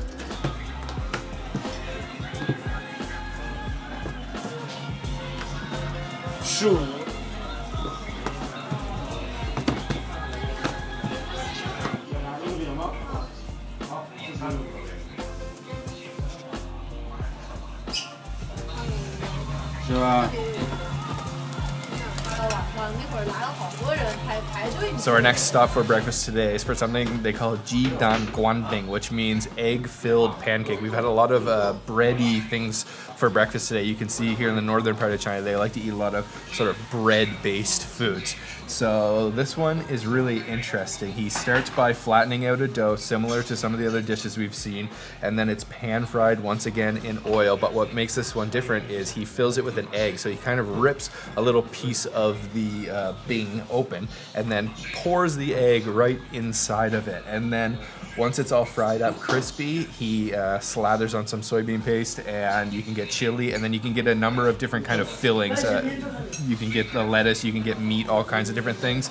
And they almost call it like a Chinese taco. It sort of does look like it. I've never actually tried this dish before. I've seen it online before, so I've been looking forward to trying it out. It looks really good. So actually, after it's finished being filled with the egg and fried up, he actually also bakes it for a few minutes just to give it that super crispy layer. And we just ordered ours with just lettuce. You can get fillings with meat and all kinds of different things. But let's try this out. So Beijing taco, if you want to call it that. I probably shouldn't be calling things taco and pizza, but I'm just kind of comparing them. Let's try this out.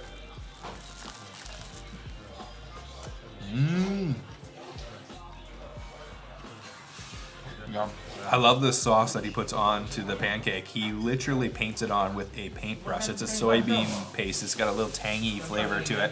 And the texture of this one is totally different than the other ones we're having because of the egg that's stuck inside. So you can sort of see the egg a little bit right there. Steaming hot. Nice little fresh lettuce there too. Not like that makes it really healthy at all because it's completely deep fried in oil. But yum. Gives a nice fresh flavor. And the egg really comes through too. Yum. Interesting. I've been looking forward to try this one. To accompany our pancake, we've got some wonton soup. This one comes with some seaweed. There's some baby shrimp in there. I don't know if you can see that one right there, a little shrimp. Some cilantro, and then these beautiful wontons, which are filled with pork.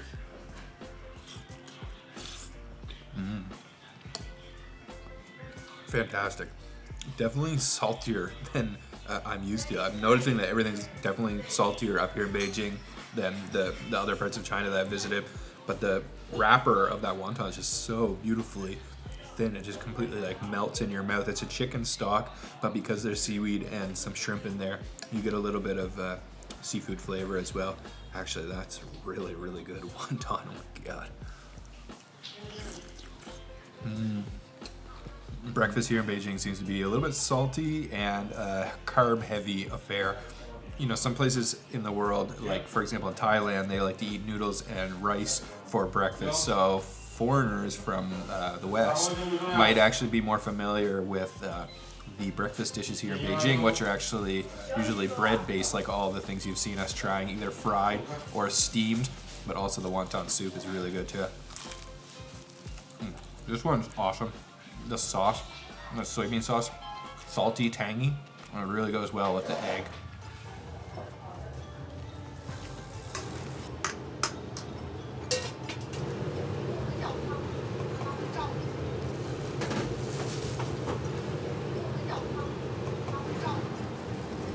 So our next stop on our breakfast hutong tour with Lost Plate, we've come to a place that sells lamb soup, and they have the biggest pot of soup I think I've ever seen in my life back there. It's literally like a lamb jacuzzi. It's just bubbling away, cooked for 10 plus hours with all the different pieces of the lamb in there. I saw some tripe, there's big chunks of lamb in there, and you can just see that the color of the soup has become this sort of milky, rich, beautiful broth because it's just been cooking away with those bones and everything for so long.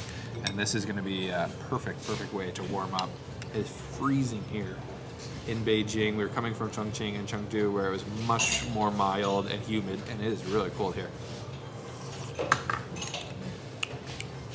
Yum. It's got a nice white pepper flavor. Very peppery. Kind of hits you in the back of the throat. You can taste the lamb in there as well. Some green onions. There's just so much nutrients in that broth from cooking away for so long. It's just completely soaked into the The water, the broth is just so full of flavor. Yeah, really peppery, like strong. Try a piece of the meat as well.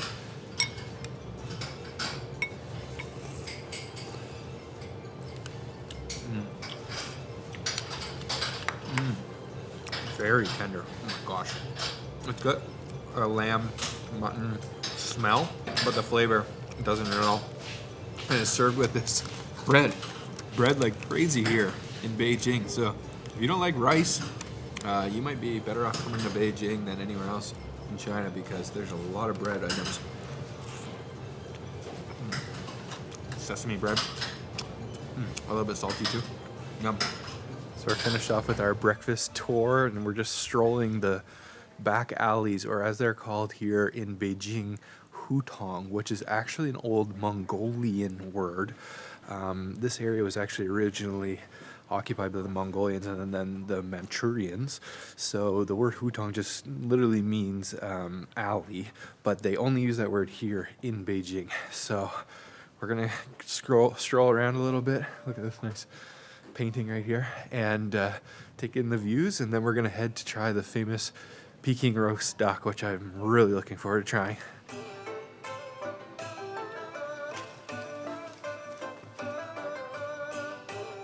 Check out this incredible stupa. It's over 800 years old. It was built by a Nepali architect, actually.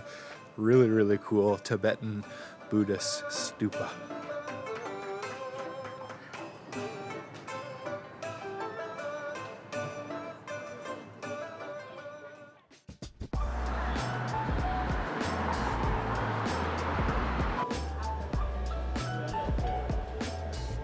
So to try the famous Peking roast duck, we've come to a restaurant called Hometown Palace, one of the best places to try an authentic Peking roast duck here in Beijing. We're actually going to see the full process of how they roast it in the back kitchen. Really special opportunity. The restaurant's not even open right now, so they've given us the exclusive access to show you guys how they make Beijing's most famous dish. Let's go see.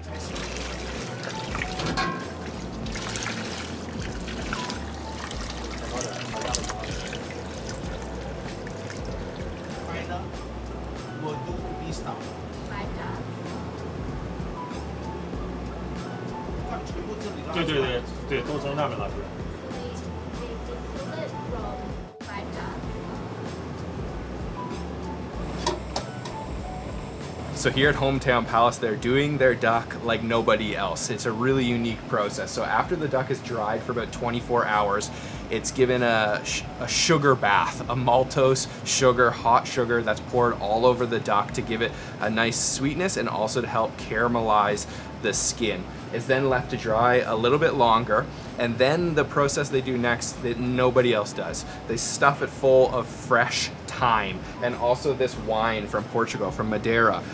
It's given a 150 milliliter injection of wine. So nobody else does the wine and thyme filling like they do here. And then it goes back into the drying case, which also acts as a smoker. They smoke it with applewood and also pu'er tea. So it smokes away for a couple hours. And then once it gets that nice smoky aroma, it's off to the oven. So let's go see how they roast it next.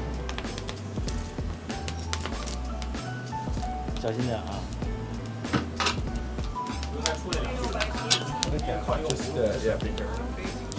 This entrance is small so that they can Another one?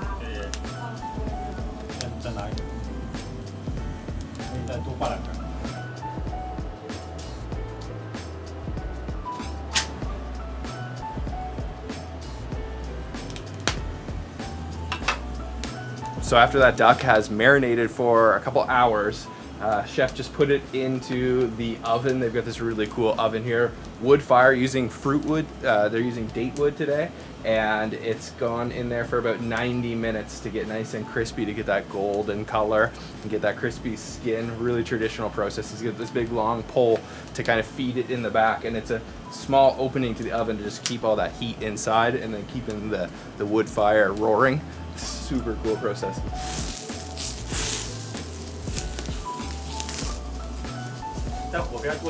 So luckily for us, we don't have to wait 90 minutes for the duck to finish cooking because they've already got one that's already cooked up. So you can see he's got this big long pole, and just right before it's finished, he'll kind of work it around the flame and let that oil drip down into the fire and kind of spark it up and give it that nice char at the end.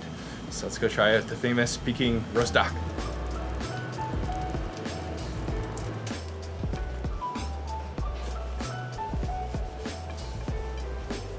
So this is the best part. You see, you don't see any fat between the skin and the meat.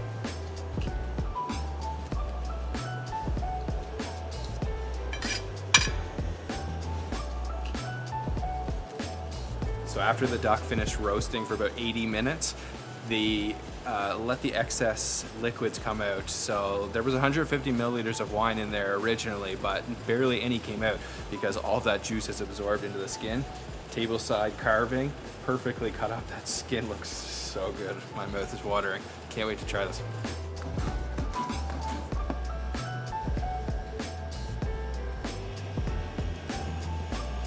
So we just watched them slice up our freshly roasted duck, and the juice coming out of that just made my mouth absolutely water. And head chef Jack here just told me that I gotta try the wing or the drumstick before it gets cold, because that's gonna be the best part. There's mostly just skin on there, a little bit of meat underneath. Just going in with my glove here. All right, first bite of Peking roast duck.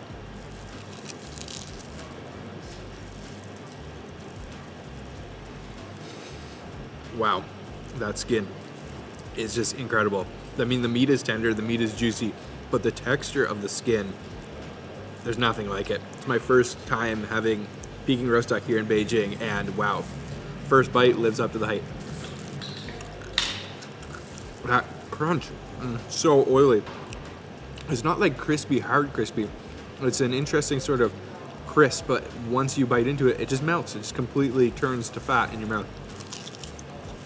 Oh, that is phenomenal. So you enjoy the wing like this, but you gotta enjoy the rest of it with the wrap. So let's try it next. Yum. So the way to really enjoy the Peking roast duck in the most traditional way is with the wrap. It's almost like a little tortilla, a little wheat wrap, and they have it steaming away on jasmine flowers, which is really cool. It adds a little bit extra flavor. And then you take a piece of the skin, dip it in their homemade hoisin sauce, and a piece of the meat, of course. And then you can also fill your wrap with a number of different things. There's leek, cucumber, also a little bit of garlic if you'd like. And I've got my first bite, so let's dig in. Man, this looks so good.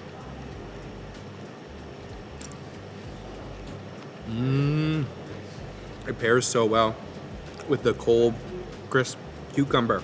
A little bit of garlic in there. The hoisin sauce got a lot of flavor as well. And she was just telling us that you can just take a piece of the skin, and they've got this brown sugar, white sugar, and osmanthus. Just dip the skin. The skin's the best part, by far. The skin is the best part. It's like a subtle crisp, but it just melts. There's a little tiny layer of fat, barely, because most of it's already rendered down when it was roasting, but man, it just melts in your mouth. That is so good. Hoisin sauce gives it a lot of flavor, but you can just have it naturally with a little bit of sugar, and it works so well. Yum. This is awesome. Let me make a wrap. They've got them individually papered up so they don't stick together. So just peel back the paper if I can. It's such a thin wrap. It's almost translucent. I don't want to rip it. There we go. So chef has told us that it's actually better you really load this thing up like you want it like a sandwich. That might be too much, I don't know. But let's try it out. And I love this sauce. It's quite powerful, so you don't want to put too much because it might overpower it a little bit. Yum. This is so good, guys. The southern area of China, Canton, is very famous for their duck as well, but the process is different, and the flavor is totally different. The end result is totally different, and the way you eat it is totally different even. I actually prefer this. I think the skin of this is just so good. It's not oily, but it's just so soft. It just melts in your mouth, and then wrapping it up in this wrap, you kind of contain all those juices and everything. It's really fun to eat it too. You put the gloves on, make up your own little wraps. It's really cool.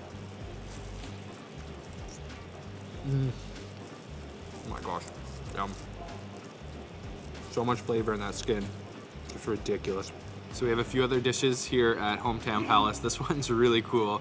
It comes out in a Cohiba Cuban cigar box, and you can see It looks just like a cigar, but apparently this is like a pork. I'm just gonna go with my fingers. Pork and shrimp, sort of like a spring roll. Look at that. Yeah, it's literally like a cigar. And it's not sweet, it's savory, but there is some sesame seeds on the bottom there, and it's super crispy. Let's try it. It's gonna be hot, I think.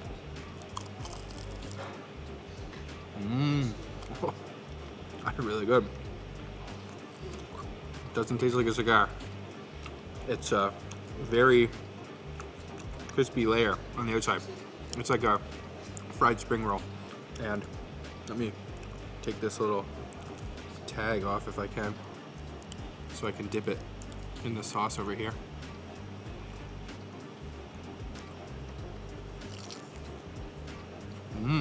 Really good. Super crispy, super juicy. I love the presentation. So we've also got this soup that's served in a bamboo. It's a seafood soup. There's abalone inside, you can see right there. There's ginseng, goji berries, there's chicken. There should even be some sea snails in there as well. I see some jujubes as well. Let's just try the broth. Oh wow, it's actually very light, not salty. You can taste it's almost got like a Chinese medicine herbal flavor going on in there, and I bet the bamboo is even giving some flavor off into there. Oh yeah, that's great for cold Beijing weather. Really cool dish too. Really high-end ingredients. This place is awesome. So we're about to check off a bucket list item, one of the 7 wonders of the world that you can only experience here in Beijing. Of course, it is the Great Wall of China. So we just jumped in the cable car, heading up the mountain, and we'll show you guys the view when we get up there. Super exciting.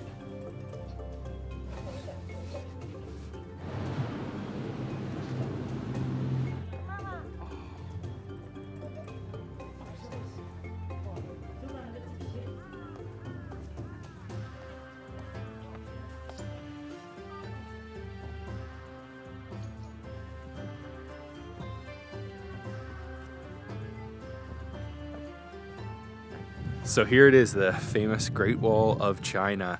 Can't believe I'm here right now. I have visited so many places in China, but never the Great Wall, so here we are.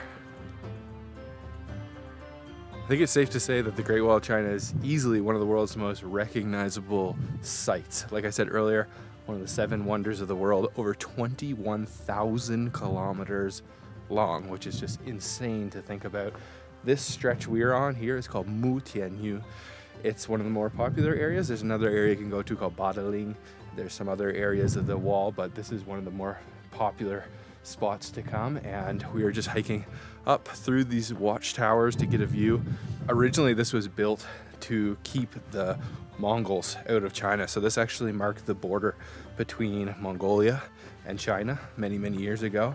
Nowadays, the actual border is much farther, and even one of the historically parts of Mongolia is now part of China, which is known as Inner Mongolia. So you're nowhere close to Mongolia right now, but as you can imagine, way back in the day, they built this to keep the Mongols from ransacking the villages, pillaging and burning everything and just destroying everything in their path. So I think they had a fair reason to build such a great wall. Nowadays, obviously, it's just one of the most famous attractions here in China. You've got incredible views over the mountains. It's kind of snaking along the spine of one of these mountain lines, which is just incredible. It must have been so difficult to build this thing. It's just unfathomable how many man hours and just everything went into this. It's crazy. It's quite an amazing place to be. Okay, my legs is shaking and I don't want to turn back and look at the view right now because we are really high up top. And but I think the Great Wall is one of the 7 wonders that I think I have to see in my lifetime, and now I'm here and it's kind of like dreams come true. And whenever I step my feet on the ancient buildings, it has like some power or energies that made me think like, how is the people in the past like build this? This is amazing. This is incredible to see. This section here is no joke. Super steep. It's like a 45-degree angle. And this whole part of the wall, Mu Tianyu, is only 3 kilometers. So it's just crazy to think because it looks massive already. Only 3 kilometers out of 21,000 kilometers in total. Wow. All right, we have made it to the top. You cannot go any farther on this section. That was quite the hike. Well, pretty tiring, but spectacular views up here. We also bought a water bottle from the woman up here. Usually it costs around 2 renminbi. Up here is 30, but reasonable because she has to carry all the waters up here. Wow, that is just incredible. It just goes on and on and on. All right, time to go back down. Holy smokes.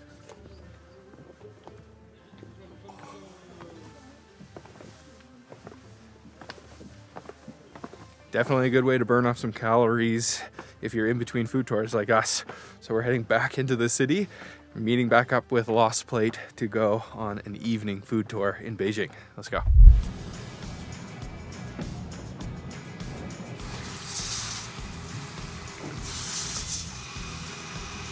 So our first stop tonight with Lost Plate is to try Beijing style hot pot. So it's totally different than the hot pot we were trying in Chengdu. First off, the pot is totally different. You can see it's got this kind of chimney here. Used to be charcoal underneath, not anymore. And also what's different is the broth. Here is actually just water with a couple of Chinese spices and herbs. So there's some leeks in there, some goji berries, the jujubes, the ginger, and the ginger flower root. And also, this is really interesting. If you see this right here, this is the meat. And I was totally not sure why it was up like this, but the reason being is because they stick it on there to show you just how fresh it is. So it's actually stuck right onto the side of the plate. And I'm just gonna try my first, oh, there goes one piece of Beijing style hot pot. Just a real quick blanch. And that's pretty much enough. You can see how quickly that cooks. So the flavor is not gonna be coming from that broth because it's just a very light broth. Flavor is actually going to come from our sauce over here, our nice smiley face sauce, some sesame, some bean, and a little bit of oyster sauce. Let's try that. We're in this kind of cool little bubble here. This place is really cool on the rooftop with a nice view. Let's try this.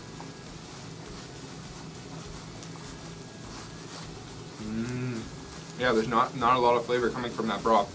You can just really taste the fresh mutton flavor. Yum.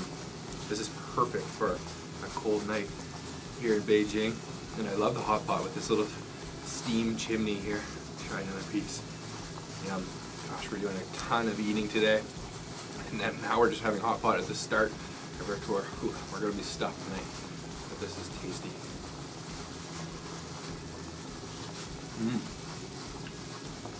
Very good. Yum. I think this is so cool actually. It's almost like the same concept as the Dairy Queen Blizzard. They show you that how thick it is. Here they show you how fresh it is. Make sure it doesn't fall, flip it upside down. A really cool idea actually. The mutton flavor is quite strong with this. I think it's a very fresh mutton. Strong in a good way. And I love this steamboat. Not a lot of flavor. You gotta really dunk it in your sauce to get lots of the flavor going. And wow, what a day of eating today has been. We've still got more to go. That was a good hot pot. We're moving right along. We've come to a really cool kind of back alley courtyard home restaurant. This is actually somebody's house and it's in a traditional style, the 4-walled courtyard. Oh cool, look at this. Oh.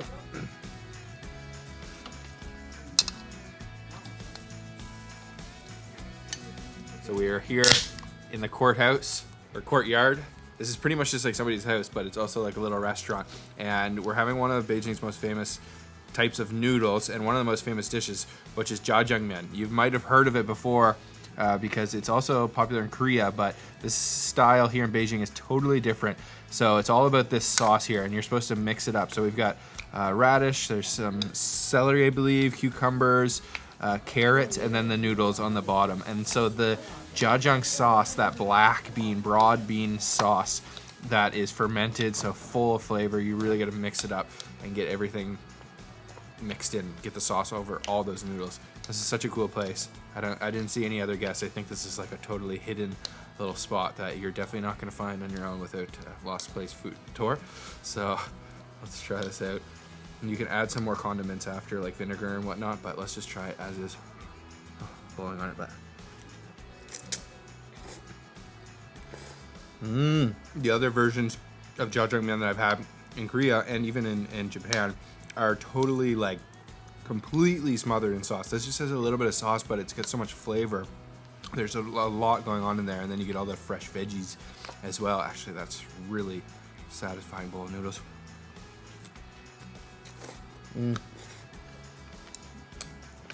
I love that. That was awesome. Wow, there's a lot of flavor in there. Even just a little hint of sauce on top, it really just covers it in flavor, and you get all those crunchy bits from the fresh veggies in there. And the veggies are like served room temperature, kind of cold, because room temperature here in Beijing today is cold, but the noodles are warm, so you get kind of a contrast of hot and cold. Actually, that is a phenomenal bowl of noodles. Yum. I didn't think I was hungry, but as soon as I tasted this, I was. Just gonna add a little bit of black vinegar. That should be fine. I like it nice and sour. It's so simple, yet super delicious. That vinegar goes good because it's a little bit sweet, the jjajang sauce, but the vinegar kind of balances out. Yum. And healthy too. Besides the jjajangmyeon, they have another dish, if you're willing to try it, the stinky tofu. You can see it right here. Just look at that. That's tofu, black tofu. But honestly, if I'm smelling it right now, it doesn't smell that stinky. I think this has been fried up, and then it's covered in their homemade sauce here, which is bean paste with peppercorn oil. Let's try it out. I'm not a huge fan of this black stinky tofu, but let's try.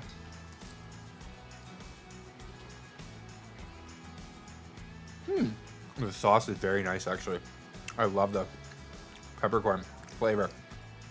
Actually, that's not bad at all. I thought it was going to be like really stinky, but that's nothing like Taiwanese stinky tofu at all. It's actually very mild. Yum. It's good.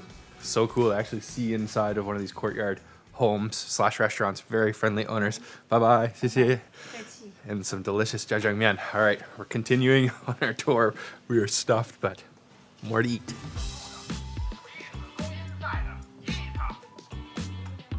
So we've come to our final spot to try another popular Beijing dish. This is it's called spring pancake. So we've got these little thin, almost like tortilla wrappers. Let me just peel one off. It's somewhat similar to the way that we were eating our Peking roast duck earlier today. And then we've got some bean sprouts kind of fried up with egg and green onions. There's some wood ear mushrooms as well. And then I'm gonna roll this up like a little sort of Chinese burrito. It's delicious, but I'm so freaking full. There are two different types of fillings. One is pork and one is beef, and you can tell that the beef is mixed with all that famous Chengdu spice and peppercorns, because you can just tell by the color of it. So she flattens out the dough and then smears a little bit of the filling and then gives it a nice flip like that and really smacks it down there, gives it a nice slap onto the table, and then repeats the process with the filling inside to kind of get it evenly distributed, and then another layer of filling, and then it's squished down into a flatbread, and then it's first fried in oil twice, and then it's actually put into sort of a little oven to get it nice and crispy. So that's the famous Chengdu Guokui. So we're gonna try one out. So they actually have all kinds of different fillings besides the pork and beef. I thought it was only those two, but they even have intestine, brown sugar, and rabbit. There is a lot of rabbit dishes here in Chengdu, so you can order up all kinds of different fillings.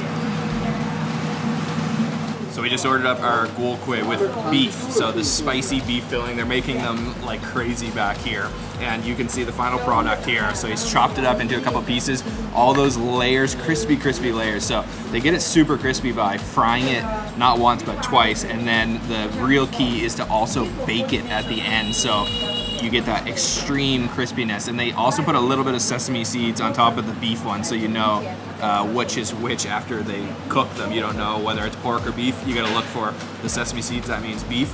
So let's try this out. A little layer of beef in there, and then all the layers of the flatbread. Let's try it out. It smells like Sichuan peppercorns.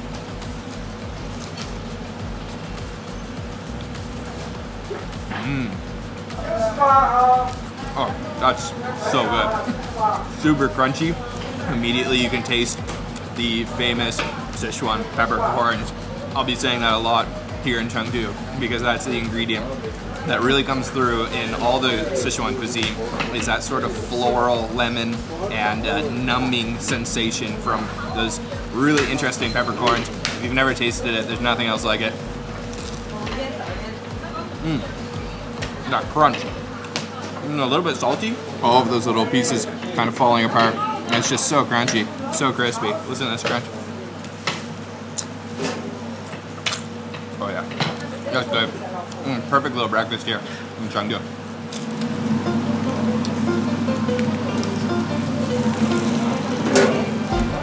The flavor and the sensation of the mala is so unique, and you can really only taste it. I mean, you can taste it across China, but it originates here in Sichuan. In fact, it's a really popular type of Chinese cuisine. There's many different types of Chinese cuisine, but Sichuan very well might be the most popular in China and abroad. So when you taste it here, though, you can really get the fresh Sichuan peppercorns, which are the key ingredient. You get that really tingly tongue after you eat everything. It's such a beautiful flavor.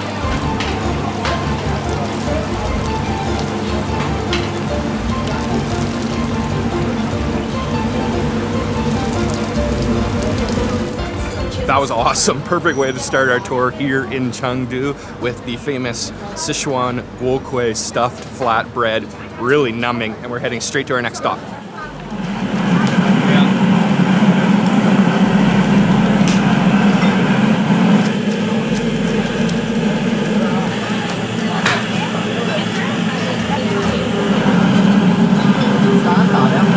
So this is our next spot. They're serving something called fei chang fan, which is a sweet potato intestine noodle. I gotta shout out Trevor James, the food ranger. This is so cool to be here in Chengdu to taste the food that I always used to see in his videos. This is one of the spots he recommended, so thank you, Trevor. So you order first, tell them what you want, they give you chopsticks, and then you wait in line and you get your bowl. So first he grabs some of the intestines, and then he literally just grabs the sweet potato noodles with his hand, and then kind of pinches them off, boils them away, and you can get it with the spice or without the spice. Of course, we got to get with the spice.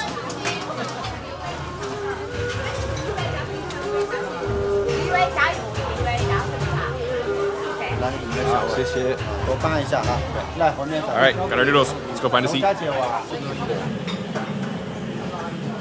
So we managed to find a seat. This place is absolutely packed at lunchtime. Really popular spot. And this is our bowl of fei chang fan, these sweet potato noodles. So you can see the noodles have a totally different texture than the wheat noodles like you're normally used to seeing. They're clear and like a little bit kind of chewier than normal. Let's try them out.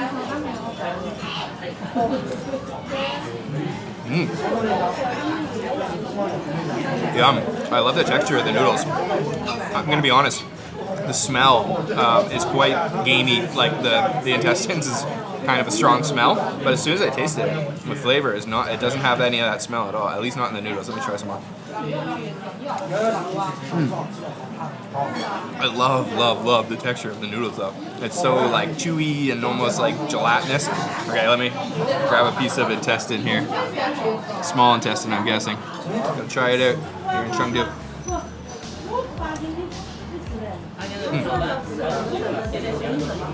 Wow. I think it's just so masked by all of the spice in there. You can still smell it, but you can't taste any of that smell. It's actually quite good. And I see a lot of locals eating with the guokui, the thing we had just before. So actually these two kind of pair together well. And even though this looks like it's gonna be like a super spicy bowl of noodles with tons of chili, which it does have lots of chili, it's actually not crazy hot. I don't know if my spice tolerance has just been building, but I'm not spiced out yet. This place is absolutely packed with locals. Like, look at the line and it just keeps building. Those are some awesome noodles, and I'm going straight for another bowl of noodles, but something totally different than those noodles.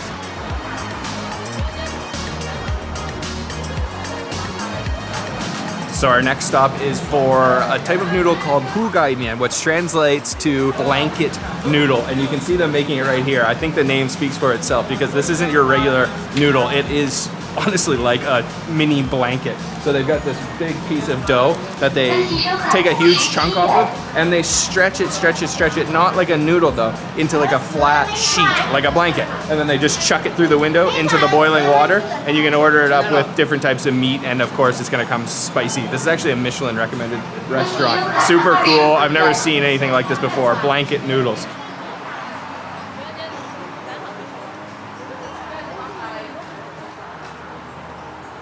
Another place is absolutely packed with locals. 蜗牛肉，一个排骨，一个牛肉。对的，这个2两排骨，2两牛肉哈，谢谢。 Wow. Okay, so here it is, the famous blanket noodles. I ordered mine with beef. Let me grab some chopsticks here and show you what we're talking about here. Why it's actually called a blanket. Look at that. That's just one noodle. That's one noodle. That's insane. Look at that. Yeah, you could pull this over you and go to bed. Blanket noodle. This looks so good. Spicy. There's also some bamboo shoots, pickled bamboo shoots, some cilantro on top as well, and then just a couple of little pieces of beef, but it's really all about this noodle. All right, let's try out this blanket noodle.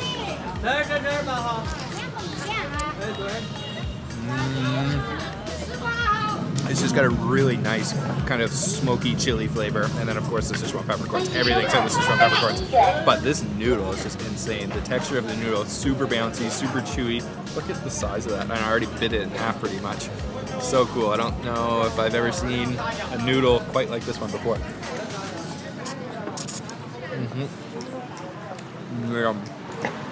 Don't get me wrong, it's definitely spicy, but I just want people who visit Chengdu not to be intimidated by everything red here. It's not crazy, it's not going to blow your brains, but it's definitely got some heat to it. But in a good way. Yum. Super tender beef, oh my gosh. And look at this. I think there's only 2 noodles in my whole bowl. Maybe 3. But they're just so huge. You can tell just by the taste and the texture that these are handmade. I mean, obviously I did see them making them by hand out back, but the texture is just so bouncy and so fresh. You can tell these are made on the spot. Yum. And it really soaks up all the broth, which is a little bit oily, a little bit smoky, a little bit spicy. Not as numbing as the first place or the second place that we visited, but a really nice flavor. I didn't even realize at first, but the deeper I get into this bowl, I've just realized that there's a ton of chickpeas at the bottom, which is a really interesting ingredient, but you will find it in dishes here in Sichuan. They're so soft. And completely saturated with the flavor.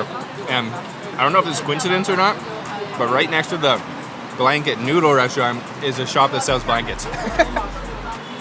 Okay, that was some awesome noodles. We're gonna go jump into the taxi and head to the next spot. Let's go. Gotta watch out for these electric bikes here in China. So our next spot is also serving the same dish we tried this morning, guokui, but it's totally different preparation. So it starts by making the bread in the same process. It's fried and then it's baked in a little kind of oven drawer. But this one has not been filled with anything, so you can actually choose a number of different fillings, and then they will mix it up with some spice, some garlic water, some different seasonings, and then stuff it inside of the guokui. So I actually ordered up the beef niuro. You can see right there, packed full of beef. This is another Food Ranger recommendation. Total hole-in-the-wall spot. You could easily just walk by it, but lots of locals sitting down enjoying one. So let's try it out. You can see the nice fresh bread there, freshly baked, and then lots of veggies in there, and also slices of beef. Let's give that a bite.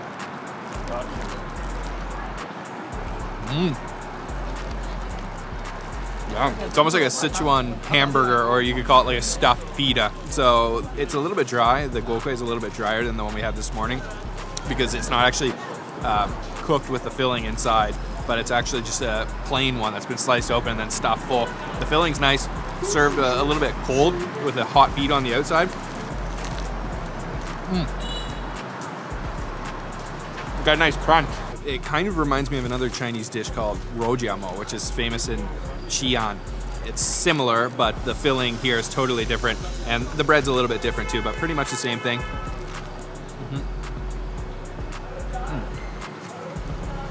The filling is cold, and then the bread is warm. It's an interesting combination. Finish off with the pita, and just around the corner is the Wenzhou Monastery, and Chengdu is the city of pandas, so everywhere you look you'll see pandas. Panda, panda, panda. This one's cute. Go, man. Is that real?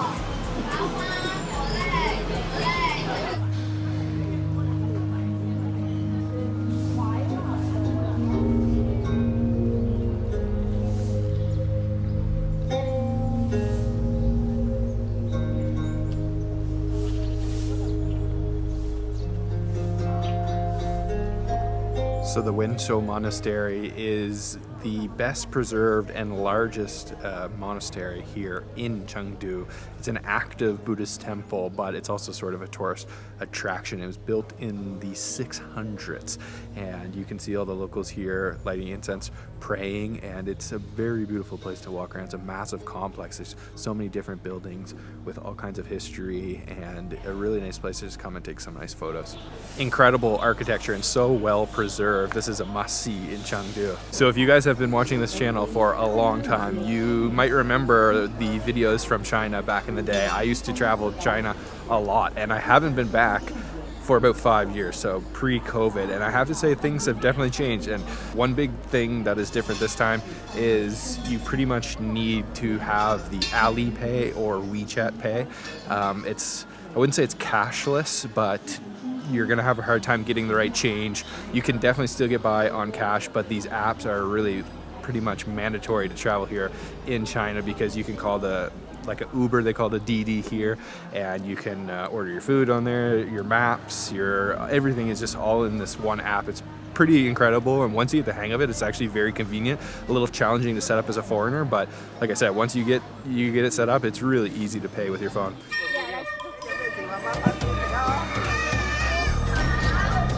So we just spotted this man who has this thing on it. Okay, good. Okay.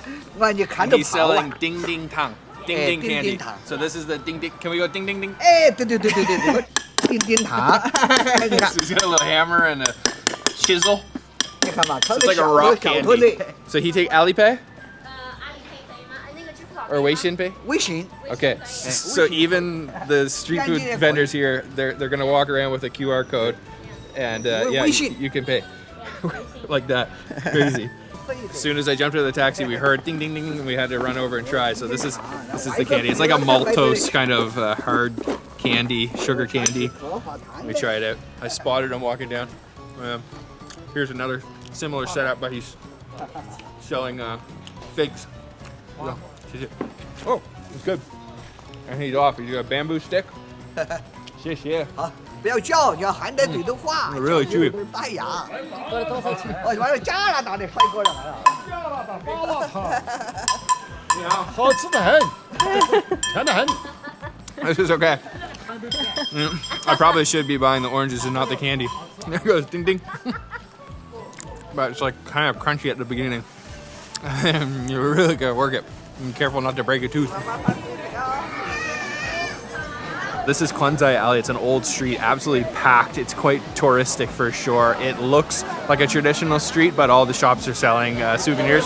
So hidden upstairs above the Quanzai Alley is a market, more of a traditional market, full of different things. And this shop has all kinds of different products from Sichuan. If you look right here, a couple of different types of chilies. Hot pot mix, so it's like lard mixed with all the Sichuan peppercorns. Sichuan peppercorns, different colors. They got the purple ones, the green ones. That's the lifeblood of Sichuan. I might have to get some to bring home with me. It smells incredible in here. And there's just sausages hanging from the ceiling everywhere. Oh, xiang. Okay, so there's 2 different types. Smells good. Let me try one of each. I'm gonna try the green one first.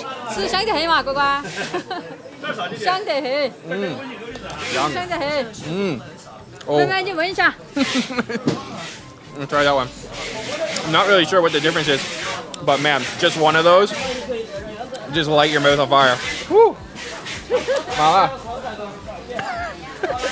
So apparently one is better for hot pot, and then one is better for cooking. It's like you ate like battery acid or something. It's like electrocuting my tongue. It's intense, and it's just one little peppercorn. I'm gonna buy one bottle, 15 kwai. I can't feel my tongue anymore. I don't know how to explain it. Like first, when you bite it, you didn't realize anything. It took like 2-3 minutes, but once it happened, it's like burnt in your mouth and it's tingling your tongue. Like my tongue right now is so numb, I can't explain. Yeah, if you want a fun party trick, carry around a bottle of Sichuan peppercorns to your next party and hand them out like candy to everybody and watch their reactions.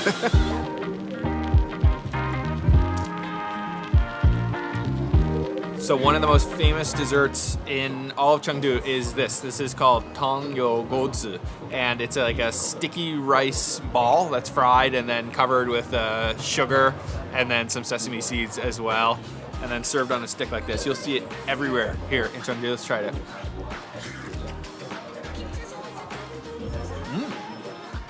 That's really good. It's got a really nice texture. It's almost like a little bit mochi, but it's like sort of filled with air and kind of puffed up like a balloon or like a pillow. And it's got a little bit of cinnamon, I think, in there as well. Sesame flavor, served on a stick. Not super sweet, but the texture is really nice. It's hollow, so when you bite, it just completely collapses. So the boss here is making a fresh batch of the Tongyou Gozi. It's a fairly simple dessert. Like I said, it's just the rice flour, but it's all about the technique. So he's got the rice flour dough now, and he's individually sizing each little ball. And then he's got this massive pot of oil, but also with the brown sugar, which gives it that nice caramel coating on the outside. So we're gonna watch him prepare fresh one, and then probably try out the hot and fresh Tongyou Gozi. It's so good, so I want another one.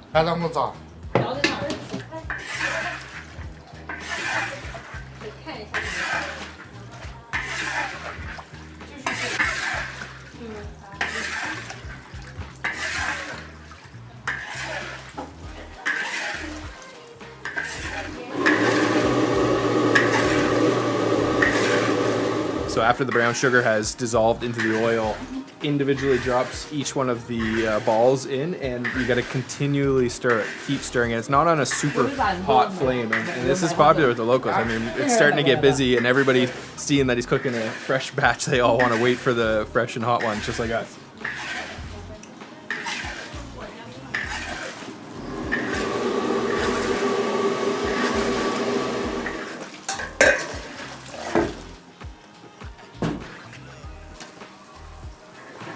So there was already some sugar in the oil at the beginning, but now that they've been fried up golden crispy, he just added a ton of sugar, like a whole shovel full of brown sugar, and you can see it start to caramelize on the outside. It's not like an even coating, it's kind of like little chunks of brown sugar all around it.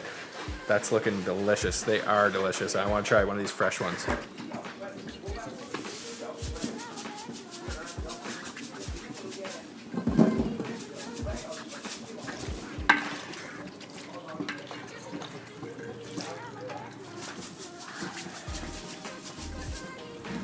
So after they're nice and coated with the brown sugar, a little sprinkle of sesame seeds, and now he's gonna put them on the chuan, the stick. So they're all finished now, covered in sesame seed, covered in brown sugar. He's skewering them up, and we got the fresh one. It's got so much more flavor than it really looks like, because that brown sugar is really full of flavor. A little bit of sesame. I hope it's not too hot. Let's try.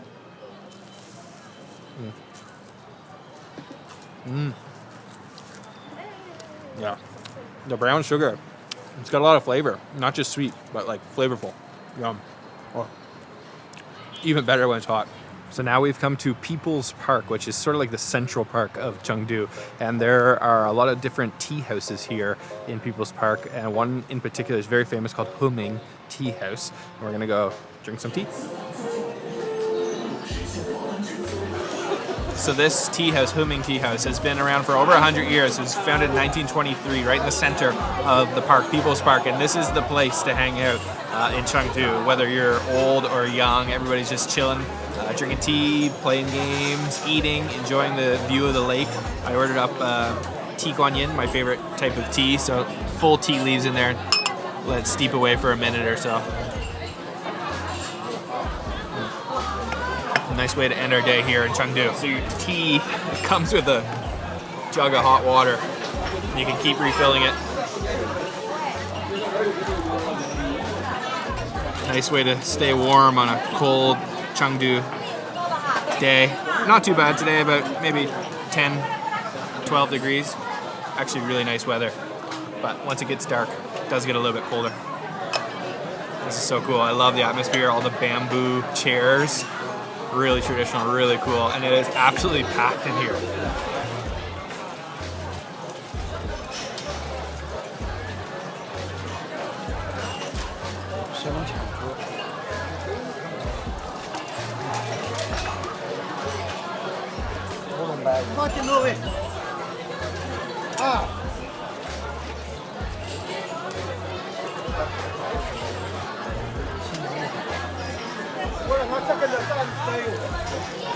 So if you order one of their top teas, one of the more expensive ones, you get a little performance with your tea. And that was crazy. He almost smashed my camera with this teapot, who's swinging it around full of hot water behind the back, throw it up in the air. That's pretty cool. Something you'll hear a lot here in Chengdu, I don't know if you can hear it on the camera right now, but it's this sort of vibration, ringing noise. And these are the people who will go around and, oh, here's one right here. So you can see she's got this special tool and she's going around trying to get some customers. So these people are going to clean your ear, which is very popular here in Chengdu. It's a form of almost like a massage or like a relaxation. You sit back and they stick something in your ear. There's no way I'm doing it on this video for you guys today, so sorry about that, but look up another video. I'm sure you can find it. I'm not getting my eardrum punctured.